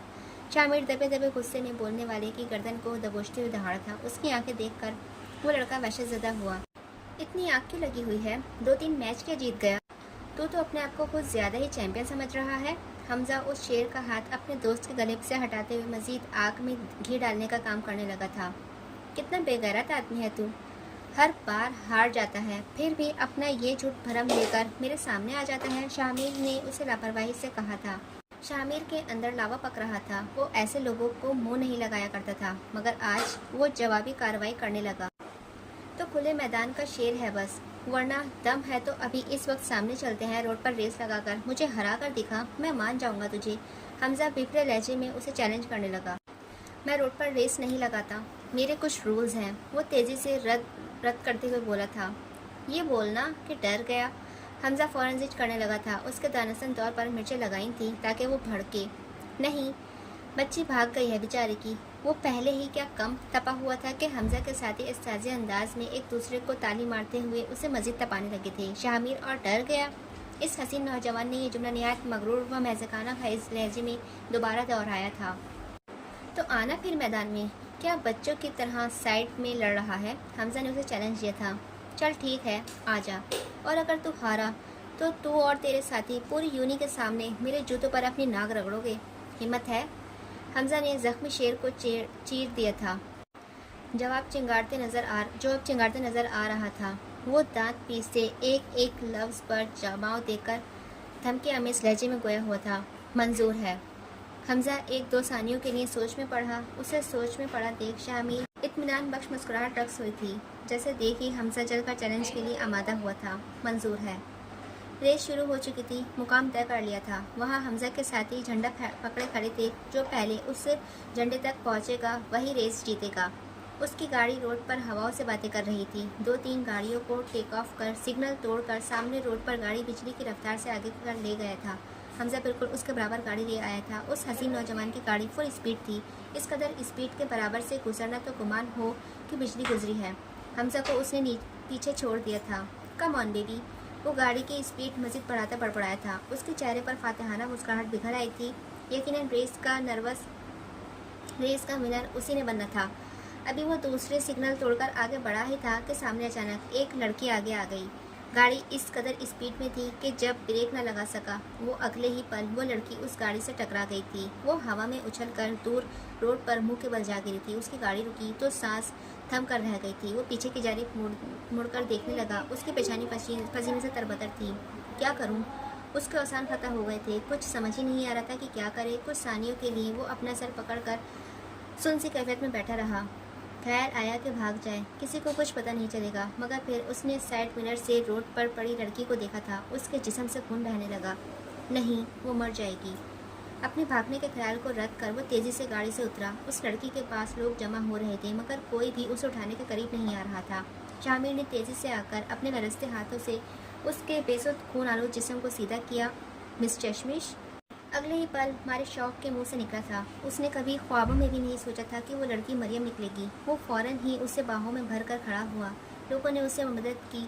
वो गाड़ी की पैसेंजर सीट पर उसे लिए बैठा लेटाने लगा तो अभी एक भली खातून मरियम को पकड़कर बैठी थी। शामिर तेज़ी से ड्राइविंग सीट पर बैठा। उसके हाथ कपकपा रहे थे। उसने गाड़ी स्टार्ट की। फुल स्पीड लेकर हॉस्पिटल पहुंचा था। कुछ नहीं होगा मिस चश्मिश, तुम्हें सुना तुमने, सब ठीक हो जाएगा, बस थोड़ी हिम्मत करो। शामिर ने उस नाजुक व खून में लथपथ सरापे को अपनी बाहों में भरा था। वो रोते हुए उसे हिम्मत दे रहा था जबकि वो बेहोश थी। वो औरत भी शामिर के साथ साथ ही हॉस्पिटल में दाखिल हुई थी। Doctor doctor. वो अस्पताल में दाखिल होते ही मरियम को स्ट्रेचर पर लिटाकर चीखने लगा। एक फीमेल डॉक्टर ने आकर मरियम की हालत देखी थी। क्या हुआ है इन्हें? एक्सीडेंट हुआ है मेरी गाड़ी से, वो तेज़ी से बोली थी। ओह, एक्सीडेंट केस है तो पहले आप पुलिस को इन्फॉर्म करें, हम ऐसे पेशेंट को नहीं देख सकते, डॉक्टर सपाट से लहजे में बोली तो शामिर का खून खौल गया। वो मर जाएगी इतनी देर में, आप इसका ट्रीटमेंट स्टार्ट करें, मैं सारी फॉर्मेलिटी फिल कर दूंगा। वो और प्लीज़ ज़रा जल्दी। उसके इन जान सूली पर लटकी हुई थी। अगर आज उस लड़के को कुछ हो गया तो वो ज़िंदगी भर खुद को माफ़ नहीं कर सकेगा। सॉरी मगर हम नहीं कर सकते। फीमेल डॉक्टर की सूरत राजी न थी। तुम जानती भी हो मैं कौन हूँ? इब्राहिम बख्श का पोता। वो सियासी लीडर हैं, मेरा बाप चेयरमैन है और तुम मेरे लाए हुए पेशेंट को वेट पर बिठा रही हो। सिर्फ 1 मिनट लगेगा मुझे तुम्हारे ऊपर पूरा करियर तबाह करने में, समझी? अब जल्दी करो। शोलाबाज निगाहों से उस डॉक्टर को देखते हुए एक एक लफ्ज़ जता कर गोया हुआ था। उसकी धमकी इस कदर रोकदार थी कि वो डॉक्टर मजीद कुछ न बोली थी। मरियम को इमरजेंसी में ऑपरेशन थिएटर में ले जाया गया था। शामिर अपना सर पकड़कर बैठा हुआ था। उसकी सांस दुआ गो थी कि किसी तरह वो लड़की बच जाए। अचानक उसकी तवज्जो अपने हाथ पर लगे मिरर खून पर गई, मरियम के खून पर गई थी। उसके कपड़े मरियम के खून से रंगे हुए थे। वो खातून उसकी कमर थपथपाते दिलासा देने लगी जिसकी इस लम्हे उससे बहुत ज़रूरत थी। मुझे रेस नहीं करनी चाहिए थी, ना मैं करता ना ये सब होता। वो लड़की मेरी वजह से इस हाल में है। वो रुहासा लहजे में बोला था। अल्लाह बेहतर करेगा, बस दुआ करो वो बच जाए इंशाअल्लाह। वो अज़बात में सर हिलाता हुआ तेज़ी से बोला था। पेशेंट के साथ आप हैं ना? डॉक्टर ने आकर पूछा तो वो फ़ौरन खड़ा हुआ था। सॉरी, हम बच्चे को नहीं बचा सके और माँ की हालत भी खतरे में है, खून बहुत बह चुका है। आप फॉर्म साइन कर दें कि अगर पेशेंट को कुछ भी होता है तो अस्पताल की इंतज़ामिया इसमें ज़िम्मेदार नहीं है। डॉक्टर के कहते ही नर्स ने उसके आगे फॉर्म कर दिया। इस फॉर्म को देखते ही शामिर की हालत मजीद गेर हुई थी। वो नहीं जानता था कि मरियम शादीशुदा व प्रेग्नेंट है। एक नन्ही जान सिर्फ उसकी एक रेस की नज़र हो गई। ये सोच ही उस हज़ारों मोतियों में मौतें मार रही थी। जल्दी करें, ज़्यादा वक्त नहीं है हमारे पास। डॉक्टर के कहते ही उसने कपकपाते हाथों के साथ साइन कर दिया था। प्लीज़ उसे बचा लें, प्लीज़। वो रो दिया था। शामिर टूट गया था इस लम्हे। हर लम्हा उसके लिए मौत था। वो अपने उसूलों का बड़ा पाबंद था। उसके नज़दीक वो कोई ऐसा काम नहीं करता था जिससे किसी को तकलीफ पहुँचे। मगर आज एक नन्ही जान चली गई थी सिर्फ उसकी वजह से। उसका ज़मीर उसे झंझोड़ रहा था। वो वापस बैठ गया था। पाँव काँप जो रहे थे उसके। या अल्लाह रहम, मेरे मालिक रहम कर, मैंने ये सब जानबूझकर नहीं किया, मुझसे गलती हो गई। वो अपने हाथों में मुँह छुपाकर रोने लगा था। अमन बेटा, अभी भी मौका हाथ से नहीं गया है, प्लीज़ जूनी के लिए थोड़ा दिल बड़ा कर लो। मैं जानती हूँ तुम्हें वो अच्छी नहीं लगती, मगर कुछ दिन नाटक कर लो। रानी बेगम ने अमन को अपने कमरे में बुलाया था। उसे लगा कोई ख़ास काम होगा, मगर वही अब पुराना टॉपिक था। वो शदीद खौफ जाहिर कर रहा था। सोनी की मंगनी हो चुकी थी, लेकिन उसके बावजूद उसके वालिदैन सुकून से बैठने के लिए तैयार ना थे। नाटक? वो खासा एहतजाजी अंदाज में सवालिया बोला था।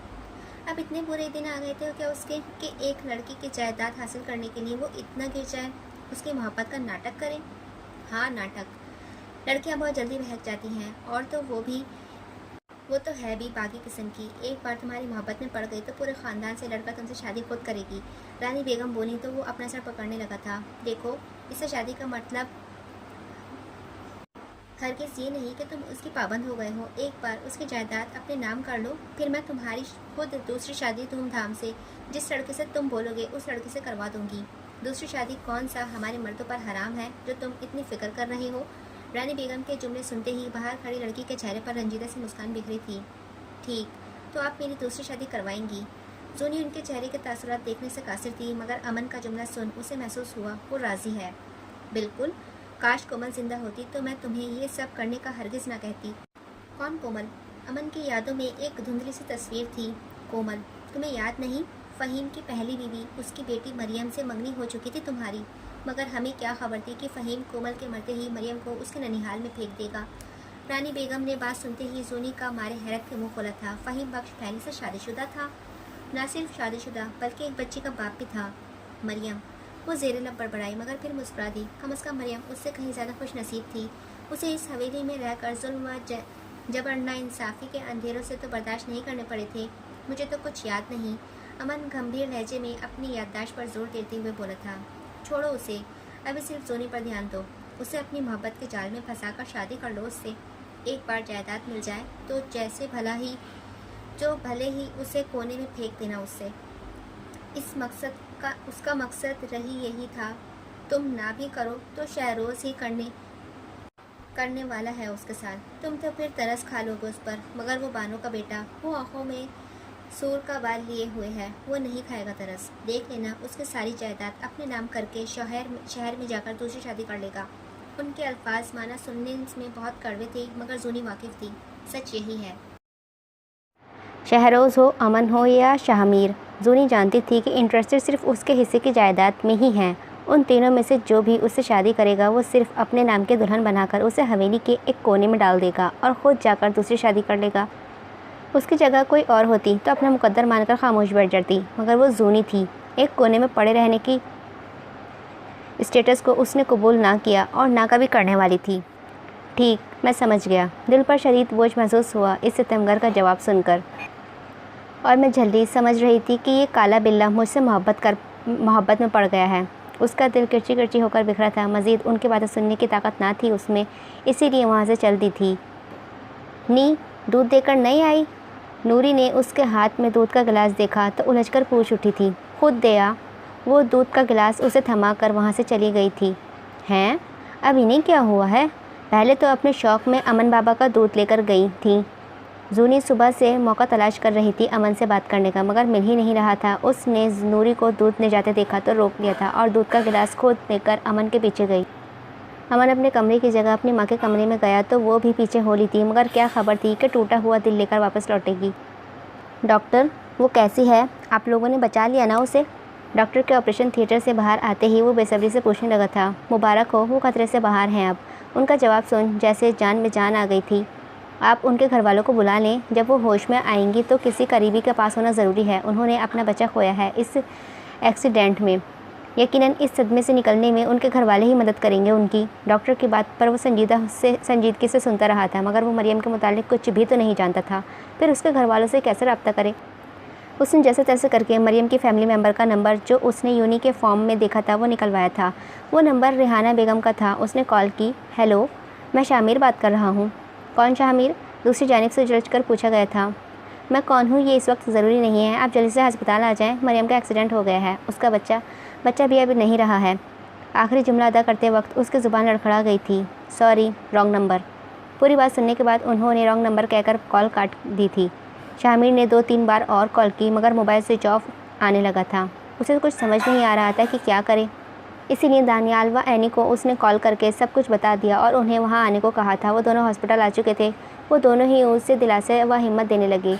पेशेंट को होश आ गया है, आप मिलना चाहते हैं तो मिल ली। नर्स के आकर एलानिया कहते हुए शामिर के हाथ पांव फूल गए थे। वो मरियम का सामना करने से डर रहा था। अबे यार, क्या हो गया है? हिम्मत कर। ऐसे हादसा के बाद तो लोग बीच सड़क पर छोड़कर भाग जाते हैं। तूने तो फिर भी जिम्मेदारी ली, उसे अस्पताल लाया। ये सिर्फ एक हादसा था और हादसे तो किसी के साथ भी हो सकते हैं। हाँ शामिर, दानियाल सही कह रहा है, वो सिर्फ एक हादसा था। तुमने जानबूझकर थोड़ी किया था। वो बहुत अच्छी लड़की है, सुलझी हुई है, समझेगी इस बात को कि ये सिर्फ एक हादसा था। तुम इससे जाकर एक बार माफ़ी मांग लो, देखना वो तुम्हें माफ़ कर देगी। फिर तुम भी बेटर फील करोगे। एनी व दानियाल के हौसले देने पर वो खुद में बड़ी हिम्मत जमा करके मरियम से माफ़ी मांगने की नीयत से रूम में दाखिल हुआ। वो सिर्फ मरियम से माफ़ी का तलबगार था।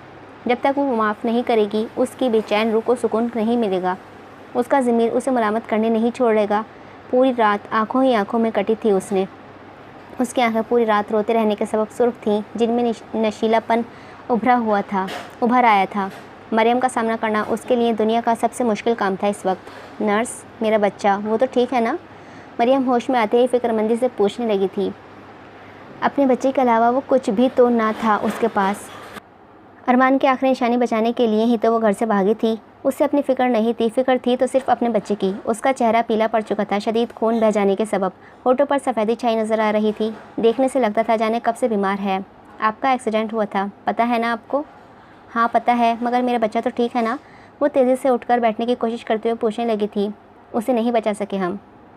नर्स ने मुआज़रती अंदाज में एसडीके से कहा तो उसे लगा कमरे की छत उसके सर पर आन गिरी हो। मिस चश्मिश। शामिर उसी लम्हे कमरे में दाखिल हुआ था। मारे सदमे के वो तो बुत बने बैठी थी, बिल्कुल खामोश, जैसे पत्थर की मूरत हो कोई। जो सदमा उसे पहुंचा था वो नाकाबिले बर्दाश्त था। मुझे मुझे माफ़ कर दो। मैं जानता हूँ मेरी गलती है, मुझे रेस नहीं लगानी चाहिए थी, मगर यकीन करो मैंने जानबूझकर तुम्हें तकलीफ़ नहीं पहुँचाई। शामिर को दानियाल एनी की बातों ने बहुत हौसला दिया था। उसे लगा वो माफ़ कर देगी। उसने जानबूझकर तो कुछ नहीं किया था। वो उसकी फैमिली से भी माफ़ी मांगने के लिए तैयार था। रेस? शामिर के शर्मिंदे अल्फाज कानों से टकराते ही वो बेयकीनी से बोली थी। उस बिगड़े अमीरजादे का शौक़ उसके ज़िंदगी की आखिरी उम्मीद भी छीन ले गया था। वो कैसे उसे माफ़ कर सकती थी? वो वैसे बड़े बर्दाश्त वाली थी। वो लड़की हर जुर्म सह लेती थी खामोश होकर, मगर ये जुर्म उसकी बर्दाश्त से बाहर था। माफ़ कर दूँ तुम्हें? क्या मेरे माफ़ कर देने से मेरा बच्चा वापस आ जाएगा? क्या मेरे अरमान की आखिरी निशानी वापस आ जाएगी? नहीं ना, वो तड़प कर पूछने लगी थी। वो बोलना चाहता था, मगर उसका रोता बिखरता देख बोल न सका। ज़बान ने साथ ही ना दिया। शामिर बख्श चौधरी, मेरा बच्चा मुझे वापस ला कर दो। मेरे अरमान की निशानी मुझे वापस ला कर दो। सुना तुमने? मेरा बच्चा ला कर दो शामिर, मेरा बच्चा ला कर दो। वो बेड से उतरकर उसके कॉलर पर दोनों हाथों से पकड़कर झंझोड़ते हुए बिफर कर अपनी औलाद वापस मांग रही थी। सुन रहे हो ना तुम? मेरा बच्चा ला कर दो शामिर, मेरा बच्चा ला कर दो। मेरा बच्चा, या अल्लाह मेरा बच्चा, मेरे अरमान की निशानी। तुमने मुझसे मेरी ज़िंदगी की आखिरी उम्मीद भी छीनी है, मेरे शौहर की आखिरी निशानी। मुझे मेरा बच्चा ला कर दो। मैं किसके सहारे जीऊँगी अब? मुझे मेरा बच्चा ला कर दो शामिर बख्श चौधरी, या अल्लाह मेरा बच्चा। उसकी चीखें वहाँ मौजूद नर्स का दिल दहला रही थी। तो वो तो फिर उसका मुजरिम था, उस पर कैसे असरअंदाज ना होता। कलेजा फटता महसूस हुआ था उसकी चीखों से शामिर को। शामिर कहाँ जानता था कि उसके शौहर की आखिरी निशानी था वो बच्चा। वो झिंझोड़ रही थी उसे, उसकी तबीयत बिगड़ न जाए इस डर से। नर्स ने उसे पीछे से आकर बेहोशी का इंजेक्शन लगाया, जिससे कुछ लम्हों में ही उसकी आंखों के आगे धुंधलापन छाने लगा था। उसकी पकड़ शामिर के कॉलर पर ढीली पड़ी। अभी वो गिरती इससे पहले ही शामिर ने तेज़ी से उसके ढलते वजूद को अपनी बाहों में हिसार में लिया था। वो बेहोश हो चुकी थी, कुछ लम्हों के लिए ही सही, अपनी हर तकलीफ़ से आज़ाद, मगर मुकाबिल वो तो जैसे पल पल मर रहा था। उसके नाजुक सरापे को ब्राइडल स्टाइल में उठाकर बेड पर लेटाया। उसकी पलक पर आंसू के बूंदे मोती की मान चमक रही थी, जिसे देख वो और मज़ीद शर्मिंदा हुआ था। सॉरी, मुझे माफ़ कर दो। उसके हसीन चेहरे को बगौर देखते हुए वो फिर माफ़ी मांगने लगा था। वो रात भर सोया नहीं था। नींद तो जैसे रूठ गई थी उसकी आंखों से। कमरे से निकलकर नीचे जाने की नीयत से आगे बढ़ा तो मरियम के कमरे का दरवाज़ा खुला पाया था। भाग गई? हाय कमीनी, हमारे मुंह पर कालक मरकर भाग गई अपने यार के साथ। हाय। अचानक ही उसे रेहाना बेगम के अंदर से चीख चीख कर रोने की आवाज़ें आने लगी थी। वो अंदर आया तो रेहाना बेगम फर्श पर बैठी सर को पीटते हुए रोती नजर आई थी। क्या हुआ और कौन भाग गया? वो डर रहा था पूछते वक्त। अंदाज़ा सा था कि क्या हुआ होगा, मगर एक आस थी कि शायद ऐसा ना हुआ हो। क्या हुआ है? भाग गई वो कोमल की बेटी, हमारी मोहब्बत व नेक सलूक हमदर्दी का हमारे मुंह पर मार कर गई है। हाय, हमारी इज़्ज़त का जनाजा निकाल गई कमीनी। रेहाना बेगम अपना सीना पीटते हुए वावेला मचाने लगी थी। आप ऐसा क्यों बोल रही हैं? वो परेशान होकर पूरे कमरे में नज़रें दौड़ाने लगा था। मरियम के इतने बड़े गुनाह के बावजूद वो उसे अपनाने के लिए तैयार था। ये उसकी मोहब्बत ना थी तो और क्या था? कौन करता है ऐसी लड़की से शादी जो बिन ब्याही माँ बन गई हो? मगर वो करने के लिए तैयार था। माना घर वालों के सामने वो इज़्ज़त को आड़ बना रहा था, मगर दिल के किसी कोने में वो जानता था कि वजह सिर्फ उसकी मोहब्बत थी। उसकी निगाहें बेताबी से मरियम को तलाश कर रही थी। मुझे फ़ोन आया था उसके यार का। शामिर नाम बता रहा था अपना। कह रहा था अपने साथ ले जा रहा है, उसे ढूंढने की कोशिश ना करें। वो भी उसके साथ थी। कहने लगी, मामी मैं जा रही हूँ अपनी मर्ज़ी से, मामू को बता देना। मक्कारियत की इंतहा थी उस औरत पर। मगरमच्छ के आंसू बहाते हुए बोली थी तो आलियान अपनी जान निकलती महसूस हुई थी। उसके होठ लरसने लगे थे, उसकी आंखों से आज़ाद आंसू बहने लगे थे। यकीन ना आया था कि अपने यार के साथ भाग गई है। इतने दिनों से उसके मरहूम भाई की बीवी होने का दावा करती रही थी वो। क्या सोचता था वो उसके बारे में? वो तो किस कदर गिरी हुई निकली थी। वो लड़की तो मोहब्बत पर से उसका एतबार उठा गई थी। हर किसी का गम अपनी जगह जानलेवा था। किसी के जीने की आखिरी उम्मीद चली गई तो किसको कोई माफ़ी की उम्मीद में बिलक रहा था। किसी की नन्ही मोहब्बत जिसने अभी ठीक तरह से सांस भी नहीं लिया था, वो धोखे के गम में सुलग रही थी। तो कोई अपनी पहली मोहब्बत के भाग जाने का शौक़ दिल में लिए घूमने लगा था। जोनी हो या आलियान, आज दोनों का ही मोहब्बत नामी शय से एतबार उठ गया था। पूरे एक दिन व रात वो अस्पताल में दवाइयों के ज़ेर असर रही थी। उसे जब भी होश आता वो शामिर को कोसने देने लगती थी। खुदा करे तुम इसी तरह मर जाओ जिस तरह तुमने मेरे बच्चे को मारा है। तुम भी किसी की गाड़ी के नीचे आकर मर जाओ। तुम्हारी माँ भी मेरी तरह तड़पे, मेरी तरह बिलक बिलक कर रोए, मगर उसे करार ना आए। वो मुसलसल बद्दुआएं दे रही थी और वो वो सर झुकाए सामने ही सोफे पर खामोशी से बैठा उसकी बददुआएं सुन रहा था। डॉक्टर ने छुट्टी दी तो वह अस्पताल से निकली। शदीद कमज़ोर और खून बह जाने के सबब उसके ठीक तरह से चला तक नहीं जा रहा था। शाहमीर उसके पीछे पीछे चल रहा था। तुम्हें कहाँ जाना है मुझे बताओ, मैं छोड़ देता हूँ। वो टैक्सी रोकने लगी तो वो खोबरू नौजवान बड़ी हिम्मत जमा करके सामने आकर पूछने लगा था। मरियम उससे कोई बात नहीं करना चाहती थी। उसे नज़रअंदाज करके 2 कदम आगे बढ़ गई थी। शाहमीर समझ गया था कि वो उसकी मदद नहीं लेनी चाहेगी, कुछ भी हो जाए चाहे। इसके लिए टैक्सी रोकी। वो जो सामने मैम खड़ी नज़र आ रही है ना, उनको बैठाओ और जहाँ उन्हें जाना है वहाँ छोड़ दो। पैसे मुझसे ले लेना। ओके साहब जी। टैक्सी ड्राइवर बाखुशी राज़ी हुआ था। शाहमीर के कपड़ों पर खून लग गया था। इसी वजह से दानियाल ने उसे नया सूट ला कर दिया जो उसने हॉस्पिटल में ही चेंज किया था। वो डार्क ब्राउन रंग की टी-शर्ट और ब्लू जीन्स जेबतन किए हुए था। उसके कपड़ों से ही मालूम हो रहा था कि वो कोई अमीर घर का लड़का है। टैक्सी ड्राइवर ने मरियम के सामने जाकर गाड़ी रोकी। मरियम अपने घर का एड्रेस बताकर टैक्सी में बैठ गई। शाहमीर अपनी गाड़ी में बैठा तो स्टीयरिंग पकड़ते ही उसके एक्सीडेंट याद आ गया था। उसकी सांसें गहरी हो गई थी। वो डर गया था, मगर उसे मरियम के पीछे जाना था, उसे सही सलामत घर छोड़ना। उसकी फ़िक्र जो लाख हो गई थी उसने 1-2 सानियों के लिए अपना सर स्टीयरिंग से लगाया और आंखें मूंद लीं। या अल्लाह रहम, तो जानता है मैंने जानबूझकर नहीं किया था कुछ। टैक्सी ड्राइवर की गाड़ी स्टार्ट करते ही उसने गहरा सांस लिया और ख़ुद भी गाड़ी स्टार्ट की थी। मरियम को नहीं खबर कि वो उसके पीछे ही आ रहा था। वो नूरा साहब के घर पहुंची। उसके मामू के अलावा इस दुनिया में उसका था ही कौन। अरमान था तो चला गया था और उसकी निशानी भी। इस लम्हे वो बहुत अजियत में थी। किसी अपने के गले लगकर रोना चाहती थी। उसे बताना चाहती थी कि कितनी अजियत में है वो। बताना चाहती थी कि थक गई है, अब और नहीं सह सकती वो। उसने बेल रिंग की। दरवाज़ा रेहाना बेगम ने खोला था। मरियम को अचानक अपने सामने खड़ा देख वो बुरी तरह चौंकी थी। उन्होंने तो अच्छा खासा वावेला मचा दिया था गली मोहल्ले और रिश्तेदारों में कि वो भाग गई है किसी शाहमीर नामी लड़के के साथ। नूरा साहब व आलियान घर पर नहीं थे। रेहाना बेगम ने सोचा कि उनके आने से पहले ही इस लड़की को वापस चलता करे, वरना सबको सच पता चल जाएगा। और जो इतनी मेहनत व चालाकी व मकारियत से उन्होंने आलियान के दिल व दिमाग पर मरियम के लिए नफ़रत व कदूरत भरी है, वो सब बेसूद चली जाएगी। आलियान की आंखों में जो मरियम को देखते वक्त चमक उभरती थी, उससे रेहाना बेगम अनजान नहीं थी। मामी, मेरा बच्चा व आपका पोता अब नहीं रहा। मरियम इस लम्हे बिल्कुल टूटी हुई थी। रेहाना बेगम को देखते ही उनके गले लगकर रोने लग गई थी। उस लम्हे उसका गम इस कदर ज़्यादा था कि वो अपने दुश्मन के गले लगकर भी रो सकती थी। रेहाना बेगम तो फिर उसकी मामी थी। खुदा औलाद का गम किसी माँ को ना दिखाए। दूर हटो मुझसे, अपना गुनाह मेरे मरहूम बेटे पर डालते हुए तुम्हें शर्म नहीं आई थी? आवारा कहीं की, तेरा यार तुझे छोड़कर भाग गया तो दोबारा आ गई। मगरमच्छ के आंसू बहाती यहाँ, जहाँ से आई है ना अपना मुँह काला करके वहीं लौट जा। कोई नहीं है तेरा अब यहाँ, समझ, मर गए हम। रेहाना बेगम ने उसे खुद से दूर धकेल दिया था। हिकारत से कहकर तो वो खुद बेचारी मज़ीद टूटी थी। मामी ऐसा मत बोले, मेरा एक्सीडेंट हुआ था, मैं अस्पताल में थी। वो सच बोल रही है रेहाना बेगम जानती थी। उसके बावजूद उसे घर में दाखिल ना होने दिया था। देख, चुपचाप यहाँ से चली जा, ज़्यादा तमाशा न लगा, हमारी इज्जत है इस माशरे में। वो बिभर कर बोली थी तो मरियम की आंखें से झरझरी मोती बरसने लगे थे। मामी मैं कहाँ जाऊँगी, मेरा तो आप लोगों के सिवा कोई दुनिया में नहीं। जिसे बचाने के लिए भागी थी वो भी अब इस दुनिया में नहीं रहा। प्लीज़ मुझ पर ये जुल्म ना करें। वो रोते हुए दोनों हाथों को जोड़कर उनसे मिन्नतें कर रही थी। बहुत हो गया, बहुत बर्दाश्त कर लिया मैंने तेरा ये नाटक, निकल यहाँ से, चल निकल। रेहाना बेगम तो जारहानापन पर उतर आई थी। उन्होंने मरियम का बाजू पकड़कर जोर से सामने डोर की जानिब धकेला। वो खुद को संभाल न सकी और धड़ाम करके रोड के पर मुँह के बल गिरी थी। बहुत कमज़ोर थी वो। नूरा साहब के घर के सिवा आसरा न था जाने के लिए। वो यूं ही रोड पर 1-2 सानियों के लिए बेसुध सी पड़ी रही, जैसे यही मर जाना चाहती हो। मर न जाने से कहीं आसान लग रहा था आज उसे, मरना जीने से कहीं आसान लग रहा था आज उसे, नाजुक लड़की को। उठो। शाहमीर ने फ़ौरन आकर उसे दोनों बाजू थाम कर उठाया, मगर वो बेहोश हो चुकी थी। उसे बाहों में भर कर उसने रेहाना बेगम के जानिब खार भरी निगाहों से देखा।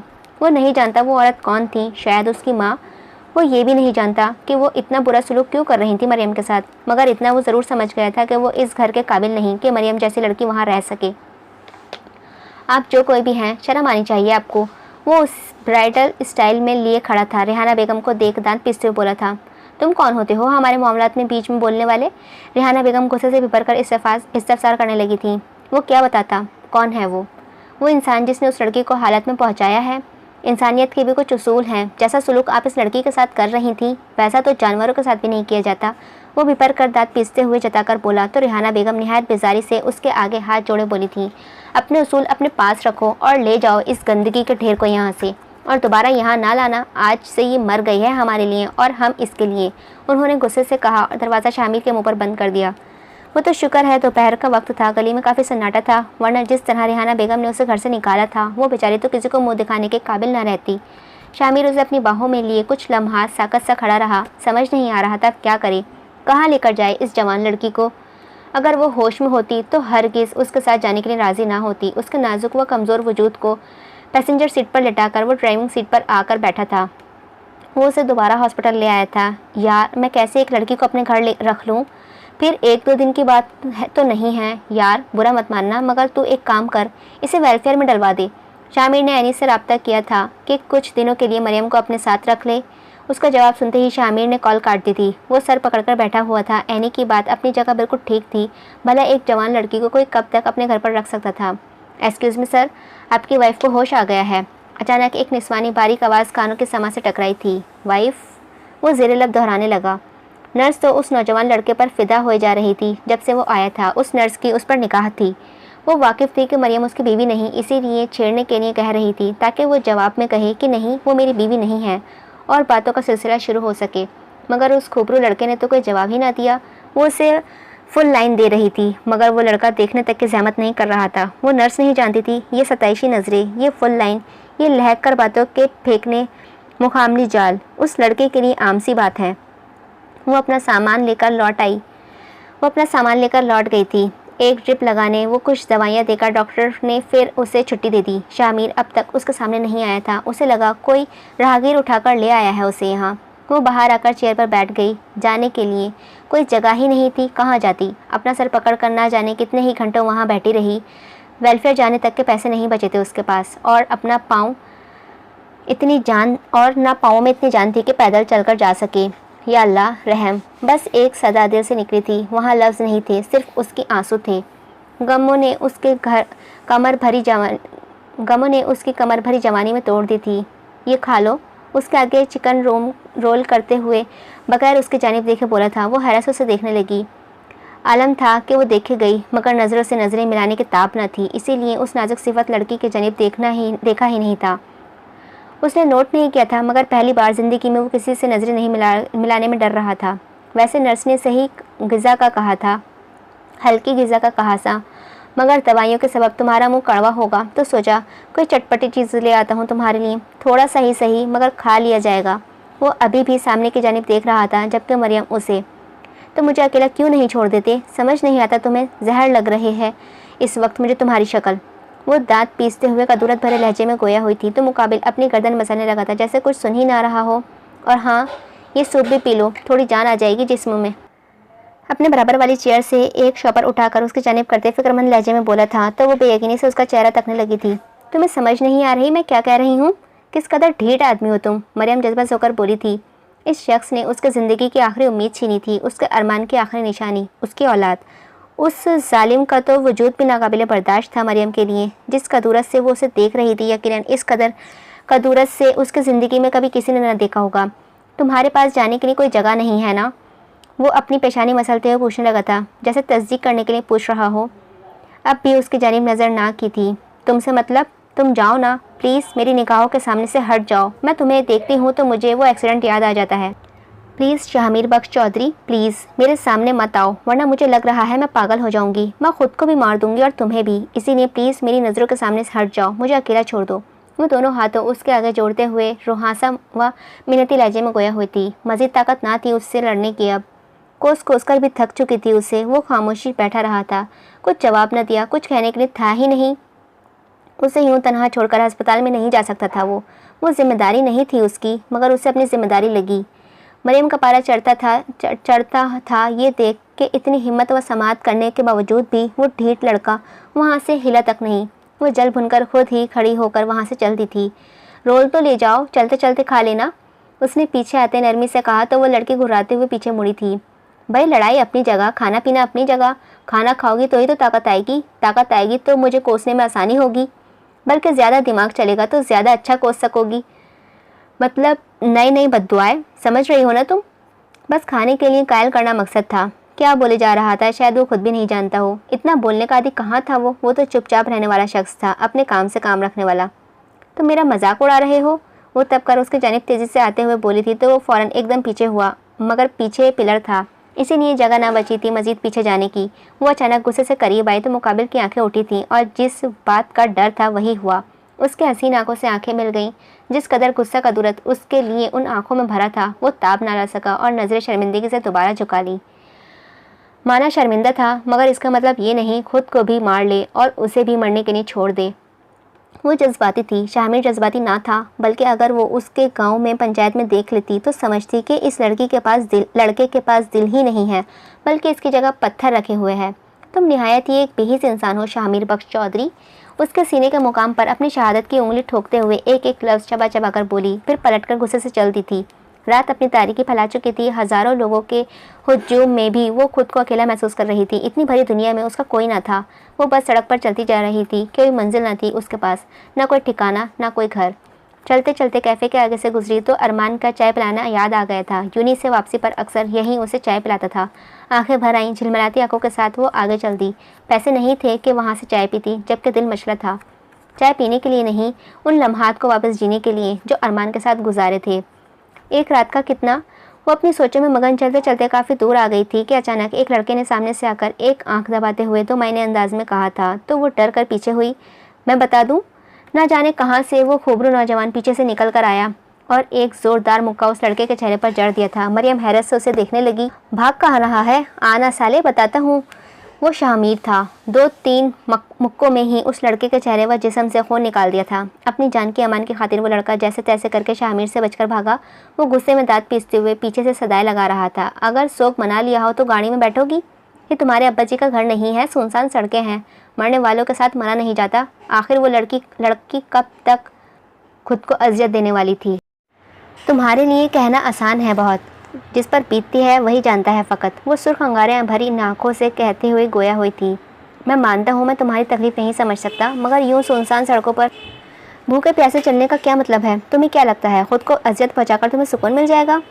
मैं सुनसान सड़कों पर नहीं चल रही हूँ बेवजह, मैं वेलफेयर जा रही हूँ। अब हटो मेरे रास्ते से। वो झुंझलाकर बोली थी। वेलफेयर क्यों? और वो औरत कौन थी जिसने तुम्हें धक्का दिया था? तुम क्यों मेरी ज़िंदगी में घुसे चले आ रहे हो? अपने काम से काम रखो ना। वो भला एक अजनबी को क्यों अपनी ज़िंदगी के राज बताने लगी? खासा झुंझलाहट के साथ कहती वो आगे जाने लगी थी। शायद वो तुम्हारी माँ थी। वैसे क्या माएँ इतनी जालिम भी हो सकती हैं? वो यही सोच रहा था। हो सकती होंगी, जब बाप हो सकते हैं तो माएँ क्यों नहीं? उसके जहन में जूनी फ़हीम बख्श का ख्याल उभरा था। माँ बाप ने घर से निकाल दिया, कोई बात नहीं, कोई रिश्तेदार होगा, मामू, चाचा, ताया, उनके घर चली जाओ, मगर वेलफेयर मत जाओ। वो तेज़ी से सामने आकर उसका रास्ता रोकते हुए बोला था, मगर मरियम ने ना सुनी। वो उसके साइड से गुजर कर जाने लगी तो मुकाबिल ने तेज़ी से उसके नाजुक कलाई गिरफ्त में ली थी। वापस खींचकर उसे अपने रूबरू खड़ा किया। कहा ना वहाँ मत जाओ, इतनी सुनसान सड़क पर भेड़िए नहीं होंगे जितने वहाँ छुपे हैं आजकल। ठीक है, नहीं जाती। तो क्या बताना पसंद करेंगे आप मिस्टर शामिर बख्श चौधरी के घर में फिर मैं कहाँ जाऊँ? उसका हाथ अपनी कलाई से झटक कर तंजिया पूछने लगी थी। उसके लहजे में नरमी थी, मगर दबदबा गुस्सा नुमाया था। साथ साथ बहुत बेबसी भी थी, जो मुकाबिल चाह कर भी नज़रअंदाज नहीं कर सकता था। मेरे साथ चलो, उसने संजीदगी से जवाब दिया। तुम जैसे प्ले बॉय के साथ? वो एहतजाजन नज़र से तकते। तुम जानती हो मुझे? वो खासा हैरान होकर पूछ रहा था। उसे नहीं मालूम था कि मरियम जैसी शरीफ लड़कियों की नज़र में भी लड़कियों की भी नज़र थी उस पर। उसकी आंखों में बजाय शर्मसारी के हैरत देखकर वो एकदम पीछे हुई। लगा जैसे वो तो फ़ख्र रखता है अपनी प्लेबॉय पर्सनैलिटी पर। प्लेबॉय मैं सिर्फ उनके लिए हूँ जो खुद आती हैं। फ़िलहाल अब गाड़ी में बैठो। वो संजीदगी से नज़रें चुराकर जवाब देने लगा था। मैं तुम पर यकीन कैसे कर लूँ? वो गाड़ी की जानिब बढ़ने लगी तो वो फ़ौरन ही बेएतबारी से बोली थी। शामिर जानता था वो पूछ नहीं रही है, वो बता रही है कि यकीन नहीं करती है। अपने शौहर पर तो करोगी ना? उसका दिया जवाब मरियम को 1-2 सानियों के लिए शदीद हैरत में मुब्तला कर गया था। तुमने सोच भी कैसे लिया कि मैं तुम जैसे लड़के से शादी करूंगी? वो हिकारत से कड़वा बनाते हुए बोली थी। मैं वेलफेयर नहीं जाने दूंगा तुम्हें। वो कतई लहजे में गोया हुआ था। तुम होदे कौन हो मुझे रोकने वाले? मुकाबिल दांत पीसकर पूछने लगी थी। जहर लग रहा था इस लम्हे वो नौजवान खूब ज़बरदस्ती उसकी ज़िंदगी में घुसा चला आ रहा था। तुम्हारा होने वाला शौहर। वो आंखें मगरूर अंदाज में उठाकर उसकी जानिब देखती खासा जताकर बोला था। मैं इद्दत में हूँ, तुम मुझसे निकाह नहीं कर सकते। तुम्हारा हमल ज़ाया हो चुका है, इद्दत ख़त्म हुई, अब निकाह कर सकती हो तुम। वज़िया हमल से इद्दत पूरी होने के लिए कोई ख़ास मुद्दत मुकर्रर नहीं होती है। मौत या तलाक के बाद जिस वक्त बच्चा पैदा हो इद्दत ख़त्म हो जाएगी। अगरचे 1 मिनट बाद या अगरचे हमल साक़त हो गया लेकिन बच्चे के अज़ा बन चुके हैं तो इद्दत पूरी होगी, और बच्चे के अज़ा बनने से पहले हमल साक़त हो गया तो इद्दत ख़त्म नहीं होगी। डॉक्टर ने शामिर को बताया था कि ज़ाया होने वाला हमल तकरीबन 5 माह का था, यानी उसके जिस्मानी अज़ा थे। इस सूरत में अगर हमल ज़ाया हो तो इद्दत ख़त्म होगी। मुझे तुमसे निकाह करना नहीं है, वो झुंझलाकर बोली थी। तो क्या करोगी? इन सुनसान सड़कों पर भूखी प्यासे घूमती रहोगी? वो जज्बस होकर पूछने लगा था। नहीं, वेलफेयर जाऊंगी। जाकर दिखाओ, मैं इसी वेलफेयर को ही आग लगा दूंगा। मैं शामिर बख्श चौधरी हूँ, तुम बहुत हल्के में ले रही हो मुझे। उसके करीब आकर आंखों में आंखें डालकर खासा रूबदार अंदाज व धीमे धमके आमेज लहजे में जताता हुआ बोला था। मरियम उसके धमके सुनकर डर गई थी। वो तो एक बहुत सीधी सादी अल्लाह की गाय थी, पहली बार इतना लड़ रही थी किसी से। पूरा वजूद कांपने लगा था उसका। मज़ीद बहस करने की जान न थी। माना उसने भी रखा था कि आजकल वेलफेयर के हालात अच्छे नहीं हैं। जवान लड़कियों के लिए तो बिल्कुल नहीं। वेलफेयर कम और वहशियों के अड्डे ज़्यादा बने हुए हैं। लड़कियां बिकती हैं वहाँ। जिस्म फरोशी बहुत आम होती जा रही है, मगर वहाँ ना जाते तो कहाँ जाए बेचारी। शामिर जैसे शख्स पर एक टिके का एतबार नहीं था उसे, मगर वो डर गई थी अब। फिर सोचा, निकाह कर रहा है, निकाह करके साथ ले जाएगा तो वो वेलफेयर जाने से तो हरगिज़ 1000 गुना बेहतर ही होगा। फिर अचानक ख्याल आया, निकाह करके छोड़कर भाग गया तो वो मज़ीद डरी। क्या सोच रही हो? बैठो गाड़ी में। मरियम ने उसके शानदार महंगी गाड़ी को देखा था। अगर उसने मेरे साथ गाड़ी में कुछ किया तो? नहीं, मैं इस बात एतबार नहीं कर सकती। गाड़ी मुकम्मल पैक थी। ये देख दिल में बुरे बुरे ख्यालात आने लगे थे। बैठ भी जाओ अब, वो फिर बोला था, मगर लहजे में झुंझलाहट नहीं थी, सिर्फ गुस्सा था। मरियम बहुत शरीफ लड़की थी उसके नज़दीक, जिसके शौहर की आखिरी निशानी भी उसकी गलती की नज़र हो गई थी। ऊपर से सुबह वजूद जो वो सानिया सलूक उस औरत ने उसके साथ किया था, वहशियाना सलूक उस औरत ने उसके साथ किया था, उसके बाद उसे यूं छोड़कर जाने के लिए दिल किसी सूरत राज़ी न था। वो माफ़ नहीं कर रही थी और बगैर माफ़ी के उसकी रूह को सुकून नहीं था। वो फिर वेलफेयर जाने की बात कर रही थी। कैसे उससे अपनी नज़रों के सामने दर बदर होने दे? वो मुजरिम था उसका और उसके बच्चे का। दिल में शिद्दत से ख्याल आ रहा था, शायद उस बच्चे की रूह उसे माफ़ कर दे, ये देख के वो उसकी माँ का कितना ख्याल रख रहा है उसके जाने के बाद। वरना दुनिया में न सही, रोज़े महशर उसने पकड़ा तो उसकी पकड़ से बच नहीं पाएगा। वो उस दिन अपना असर व सूख नहीं दिखा पाएगा, और इस बात का एहसास था उस नौजवान को। मुझे इस वक्त तुम्हारे साथ कहीं नहीं जाना, वो खासा बेजारी से बोली थी। आखिर ये सामने खड़ा शख्स उसका पीछा क्यों नहीं छोड़ रहा था? ठीक है, पास की मस्जिद में चलते हैं पैदल। उस पर तो एतराज़ नहीं। एक जवान लड़की के वो बगैर किसी रिश्ते के अपने साथ नहीं रख सकता था, इसीलिए निकाह बहुत ज़रूरी था। शामिर निकाह सिर्फ उससे तहफ़्फ़ुज़ फराहम करने के लिए कर रहा था, उसके अलावा इस निकाह का कोई मकसद नहीं था उसके नज़दीक। मरियम इस लम्हे बेबसी की इंतहा पर थी। सब कुछ बहुत जल्दी में हो रहा था, सिवाय उस शख्स के नाम के, और कुछ भी तो नहीं जानती थी वो। फिर निकाह जैसा मुक़द्दस रिश्ते में कैसे बन जाए उसके साथ? इतना एतबार तो कर सकती हो मुझ पर कि मस्जिद तक मेरे साथ चलो। वो जिन हालात में थी, सिवाय शामिर के बात मानने के उसे कोई दूसरा रास्ता नज़र नहीं आ रहा था। उसकी आंखों आगे अरमान का चेहरा बार बार आ रहा था। वो शामिर के पीछे रोती चलती जा रही थी। आपको कबूल है? जब मौलवी साहब ने पूछा तो एक लम्हे के लिए लगा जैसे दिल बंद हुआ हो। वो एक अजनबी से ख़ुद को अल्लाह के नाम पर मुंसलिक करने जा रही थी। आंखों से मोती बेसाख्ता ही झलक पड़े, कबूल है। दोनों का निकाह मुनक़िद हो जाने के बाद वो मस्जिद से बाहर निकले। जब अंदर गई तो अजनबी थे वो दोनों, जब बाहर निकले तो दुनिया के सबसे मुक़द्दस रिश्ते में बन चुके थे दोनों। शामिर ने उसके लिए गाड़ी का दरवाज़ा खोला। वो चुपचाप बैठ गई थी। इस बार इनकार करने की अब कोई वजह बाकी ना जो रही थी। अब वो अजनबी उसका हमसफ़र था। सिर्फ चंद दिनों में पूरी दुनिया पलट गई थी दोनों की। शामिर ने गाड़ी स्टार्ट की तो बेसुध सी होकर सीट से सर टिकाकर आंखें मूंद गई थी। ये खा लो, थोड़ी जान आएगी। शामिर ने गाड़ी के डैशबोर्ड से रोल निकालकर उससे आगे किया था तो वो तेज़ी से गुस्सेले लहजे में बोली, कोई काम है तुम्हें मुझसे? शामिर को धांस लगी थी उसका सवाल सुनकर। वो उस बात का इतना गलत मतलब आखिज कर लेगी ये नहीं सोचा था उसने। कोई काम नहीं है, तुम इतना गलत क्यों सोच रही हो? निकाह से पहले भी रोल दिया था मैंने तुम्हें। उसने पानी की बोतल मुंह से लगाकर एक घूंट भर के गले में उतारा था, फिर उसके जानिब देख नरमी से समझाने वाले अंदाज में कहा। तो वो मुंह मोड़ गई थी।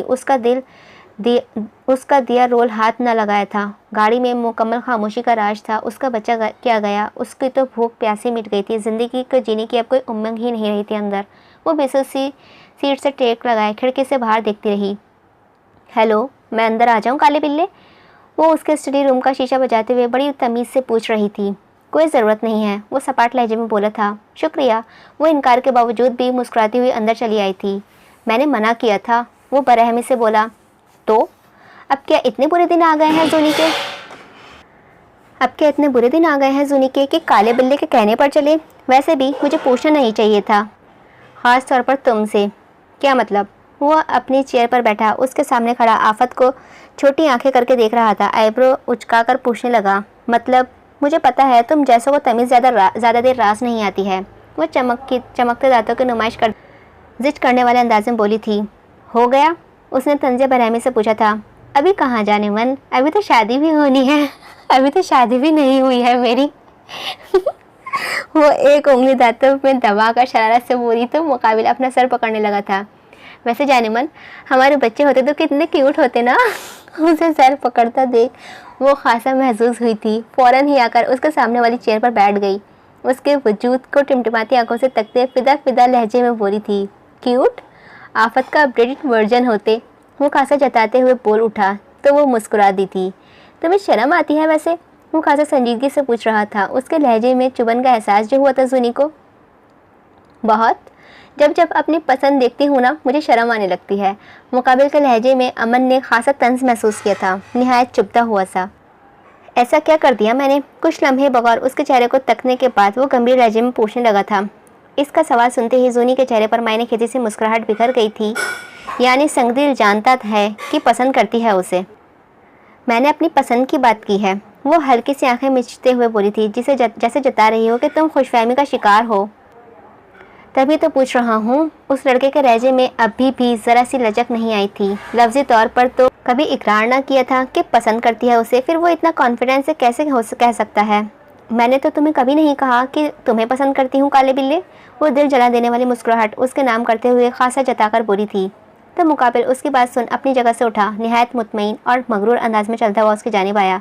फिर चेयर के हैंडल पर दोनों हाथ जमाकर उस पर झुका। जूनी हल्का सा गड़बड़ाई थी उसके अचानक रिएक्शन से। उसने नज़रें झुकाईं तो मुकाबिल ने उसकी थोड़ी पकड़कर ऊंची की, मानो अपनी आंखों से आंखें मिलाने पर मजबूर किया था उसे। क्या वाकई नहीं कहा? क्योंकि मैं तो हर बार सुनता हूँ। उसके चेहरे पर एक दिलफरेज मुस्कुराहट रक्सा थी। उसके हाथों के लम्स ने पूरे जिस्म में बरकरों की तरह बिजली दौड़ा दी थी। उसके नज़दीकी निहायत जानलेवा मालूम हुई थी जूनी को। ये जो तुम्हारी समंदर जैसी नीली नशीली आंखें हैं, ये खुद बताती हैं मुझे कितना पसंद हूँ मैं इन्हें। बिलोरी आंखों में अपना अक्स देखते वो भर्राई आवाज़ में बोला था। तुम वही देख रहे हो जो तुम देखना चाहते हो, वरना ऐसा कुछ नहीं है। उसका हाथ अपनी ठोड़ी से हटाते छोटी आंखें कर बेनियाजी से बोली थी। वाकई? होठों को सुकेड़ कर बगौर उसका चेहरा तकते पूछने लगा था। पूछने का अंदाज ऐसा था कि जैसे कह रहा हो कि तुम कुछ भी बोलो, मैं जानता हूँ सच यही है कि तुम मुझे पसंद करती हो। अगर कहा जाए कि वो ओवर कॉन्फिडेंस था इस बात को लेकर तो गलत ना होगा। कम अज़ कम जूनी को तो इस लम्हे ऐसा ही लगा था। इन आंखों पर मत जाओ, फरेबी हैं ये साली। यकीन जानो तुम समेत दो और हैं जो इस खुशफहमी का शिकार हैं। वो प्लेफुल अंदाज में मुस्कुराती उसकी आंखों में आंखें डालकर बोली थी। तो मुझे क्यों बचा रही हो? मुझे भी इस खुशफहमी में ही जीने दो। वो हल्का सा और झुककर दरमियानी के नज़दीक बढ़ाते उसके तर्ज में ही गोया हुआ था। तो मुकाबिल एक लम्हे के लिए लाजवाब हुई। तुम्हारी तबीयत ठीक नहीं लग रही है आज। क्या डोज ज़्यादा ले ली है काले बिल्ले? माना उसके नज़दीकी दिल में हलचल मचा गई थी, मगर फिर चेहरे पर जाहिर नहीं होने दिया था। टिकाकर जलील करने लगी थी वो। मैं बाद में आती हूँ सफाई करने। अभी वो दोनों बातें कर ही रहे थे कि दरवाज़ा खुला था। दोनों की तवज्जो एक साथ ही दरवाजे की जानिब गई थी, जहाँ आफिया बौखलाहट के साथ उन दोनों का चेहरा तक रही थी। पीछे से देखने पर आफिया को अमन जूनी पर झुका हुआ नजर आ रहा था, जिसके सबब वो गलत मतलब आखेज कर गई थी। कहीं ना कहीं उसे बुरा लगा था अमान का किसी और के इतना करीब होना। अपने दिल को भारी होता पाया। अमन बख्श चौधरी इतना खूबसूरत था कि उसके साथ रहते हुए अट्रैक्शन पैदा ना हो, ये तो नामुमकिन सी बात है। आफिया तुम कुछ ज़्यादा ही सोच रही हो। इसके भाई की मंगेतर हूँ मैं, है ना काले बिल्ले? आफिया की बौखलाहट देख जूनी महसूस कर चुकी थी कि वो कोई गलत मतलब आखेज कर रही है। वैसे तो ऐसा उसे कोई फ़र्क नहीं पड़ता था, मगर काले बिल्ले को मिर्चा लगाने का ये मौका कैसे हाथ से जाने देती। अमन एक कदम दूर हटकर खड़ा हुआ था तो जूनी तेज़ी से उठकर उस हैंडसम नौजवान की जानिब देख जिद करने वाले अंदाज में मुस्कुराकर पूछने लगी। अमन जानता था कि वो पूछ नहीं रही है, वो जता रही है कि उसके भाई की मंगेतर है। अब मैं शहरोज़ को अपना भाई नहीं मानता, समझी? का बाजू आफिया के सामने ही दबोचकर अपने रूबरू खड़ा करते हुए आंखों में आंखें डालकर अलानिया कहा था, चचाजाद तो है ना, गैरत मर गई है तुम्हारी। उसकी मंगेतर पर नज़र रखते शर्म नहीं आती। वो जूनी थी, शायद भूल गया था मुकाबिल। बातों को घुमा फिराकर आखिर में उसी पर लाकर दे मारती थी। दांत पीसते हुए गजबनाक निगाहों से मुकाबिल को तकते सख्त लहजे में सफसार करने लगी थी। उसकी आंखों में बड़ा गुस्सा था, इस कदर गुस्सा कि अमन को महसूस हुआ कि आंखों से शोले निकल रही है वो जो उसके जलाकर खाक कर देंगे। इतना गुस्सा क्यों था उन बिलेरी आंखों में उसके लिए, वो समझ न सका था। बाजू पर पकड़ खुद ठेली पड़ी थी। उसे गुमान हुआ जैसे वो नफरत से उसे देख रही हो, मगर क्यों? कोई वजह तो हो कि अचानक उसने बेरुखी व नफरत की। माना बाजू छोड़ दिया था, मगर नज़रें वो तो अभी तक मिली हुई थी। एक तरफ शदीद कदूरत थी तो दूसरी तरफ उलझापन, मगर उस उलझेपन में मोहब्बत का असर नुमाया है, ये कैसे न देखती आफिया। उसने कभी अमन को इस तरह किसी लड़की को देखते हुए नहीं देखा था जैसे वो जोनी को देख रहा था। मैं बाद में आती हूँ। दिल शदीद दुखा हुआ था। क्यों? वो कमसुन नहीं लड़की नहीं जानती थी, बस उसे अच्छा नहीं लग रहा था अमन का जोनी को देखना। कोई ज़रूरत नहीं है, मैं जा रही हूँ वैसे भी। वो आफिया की जानिब मुड़कर देखकर नरमी से कहकर मुस्कुराती हुई वहाँ से जाने लगी। तुमने बताया नहीं, तुम आई क्यों थी यहाँ? अमन उसे जाता देखकर तेजी से पूछने लगा। पढ़ाई से छुट्टियाँ चल रही हैं मेरी, अपने कमरे में बोर हो रही थी बैठे बैठे, तो सोचा थोड़ा तुम्हें तंग ही कर लूँ। वो दांतों की नुमाइश करते मुस्कुराकर लापरवाही से कहती वहाँ से चली गई थी। लम्हा लम्हा में रंग बदलती थी वो लड़की। कहाँ 2 लम्हे पहले आंखों से आंख बरसा रही थी उस पर, और कहाँ उसे मुस्कुराकर ऐसे मुस्कुराकर चलती थी जैसे कोई बात ही नहीं हुई हो। अमन भी सर झटकता गार्डन की जानिब चला गया था। आफिया खामोशी से वहाँ सफाई करने लगी थी। उसके दिल में अभी भी एक चुभन सी हो रही थी। शामिर अनजाने में सही उस लड़की को उसकी असल तक ले आया था, जहाँ से उसकी माँ के इंतकाल के बाद उसे ऐसे फेंक दिया गया था जैसे वो कोई बेवक्त सी औकात सी ही चीज़ हो। शाहीन बेगम ने उससे निकलते वक्त कभी ना सोचा होगा कि एक दिन वो उसी हवेली में दोबारा दाखिल होगी। उसके हकूक़ से कैसे नज़रें फेरे बैठे थे ये हवेली वाले, जैसे वो कभी थी ही नहीं।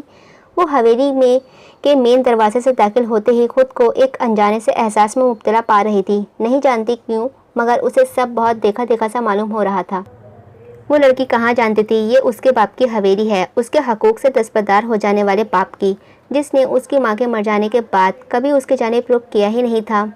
कैसा बेज़मीर बाप था वो, अपनी बेटी को फेंके बैठा था, मगर किस्मत देखो इस हवेली दोबारा ले आई थी उसे। मरियम इधर आ जाओ, तुम्हारे खाने के लिए आलू उबाल दिए हैं मैंने। मरियम बाहर मत भागो। मरियम बेटा साथ चलो मेरे। मरियम तेज़ मत भागो, आप गिर जाओगी। वो गाड़ी से जैसे ही उतरी एक अजीब सी सहर ने आंखें उसे जकड़ लिया था। उसे महसूस हुआ जैसे वो यहाँ पहले आ चुकी हो। अपने माँ की आवाज़ें आने लगी थीं उसे। आह! वो लड़की एक ट्रांस में बस चलती जा रही थी। शामिर खासा हैरान हुआ था ये देखकर कि वो लड़की पहली बार आई थी, लेकिन उसके बावजूद जानती थी कि हवेली का रास्ता किधर से है। वो छोटी छोटी गलियों से गुजरती हुई लॉन्च तक खुद ही पहुंच गई थी। शामिर ने उसके पीछे आकर कंधे पर हाथ रखा तो वो चौंक कर पीछे मुड़ी थी। ये किसको साथ ले आए हो तुम? अभी वो बौखलाकर शामिर को देख ही रही थी कि सामने से एक निस्वानी मगर सख्त आवाज़ आई। सामने तख्त व कुर्सियों पर पूरी महफिल जमी देख शामिर ने अपना सर खुजाया था। मेरी बीवी है। इसका लापरवाही से अदा किया जुमला पूरी महफिल में तहलका मचा देने के लिए काफ़ी था।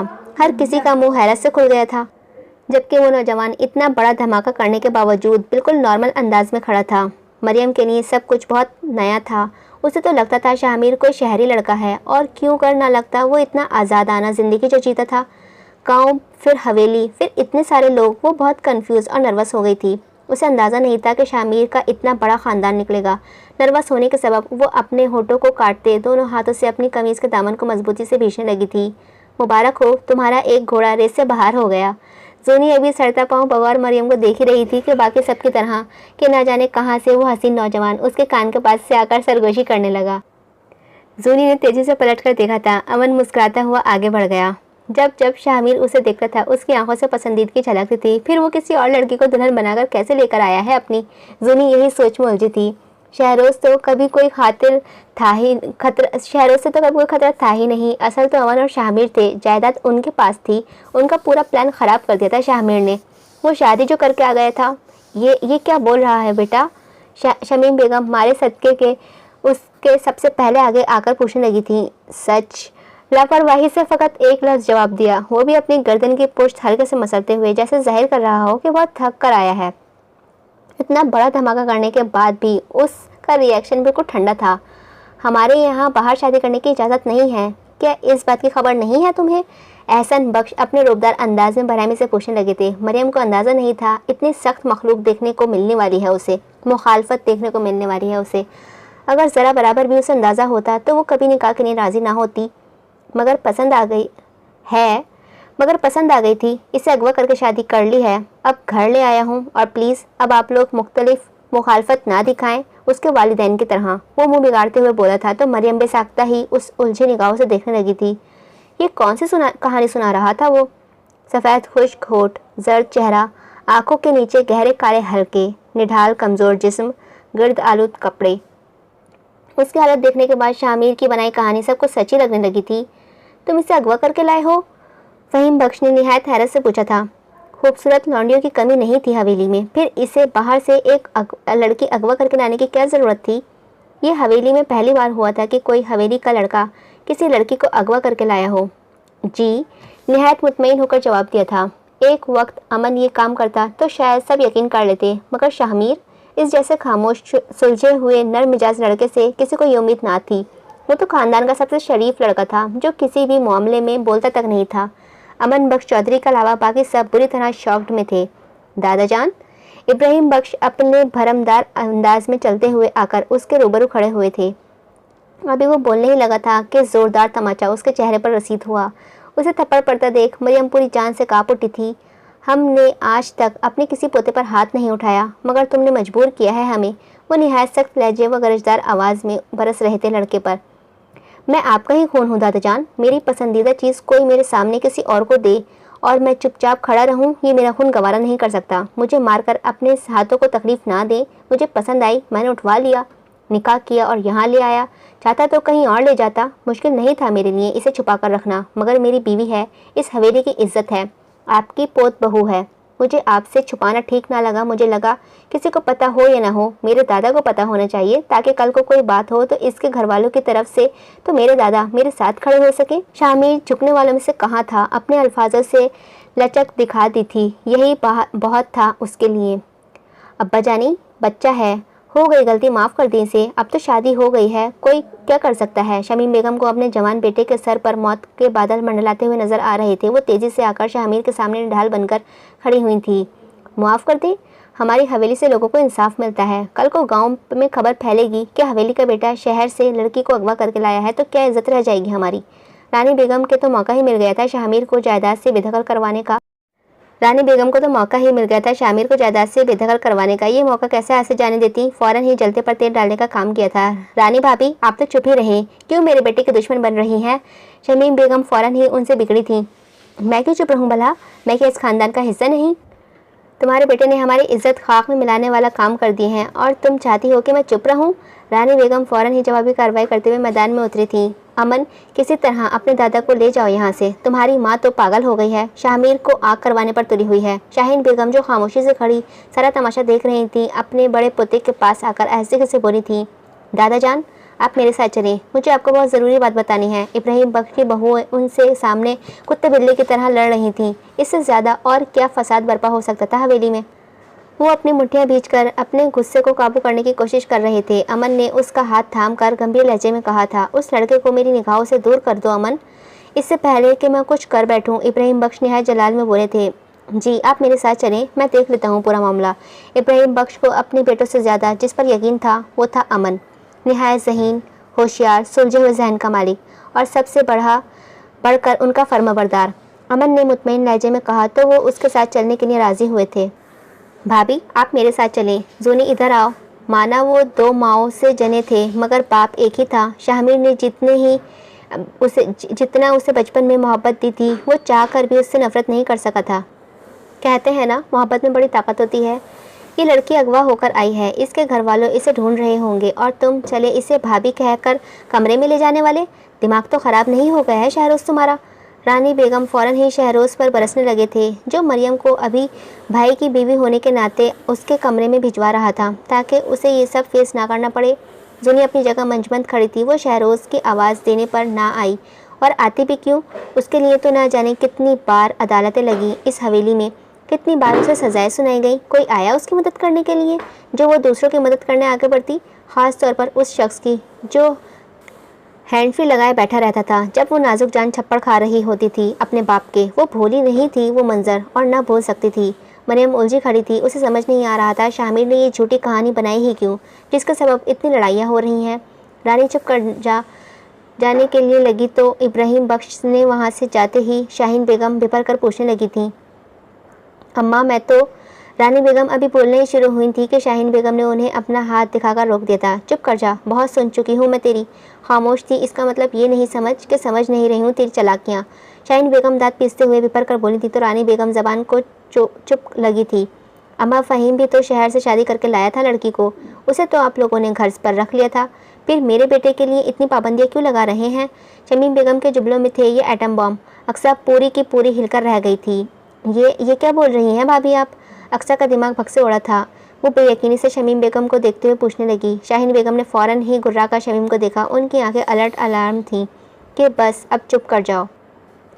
जिस बात को सालों पहले उन्होंने दबा दिया था, उसका जिक्र क्यों अचानक निकलेगा उन्होंने कभी सोचा नहीं था। जूनी वाकिफ़ थी कि उसकी माँ को धचका लगा है, बिल्कुल इसी तरह जैसे उसे लगा था। फ़हीम बख्श कुछ लम्हों के लिए गड़बड़ा गया, जैसे शाहीन बेगम गड़बड़ा गई थी।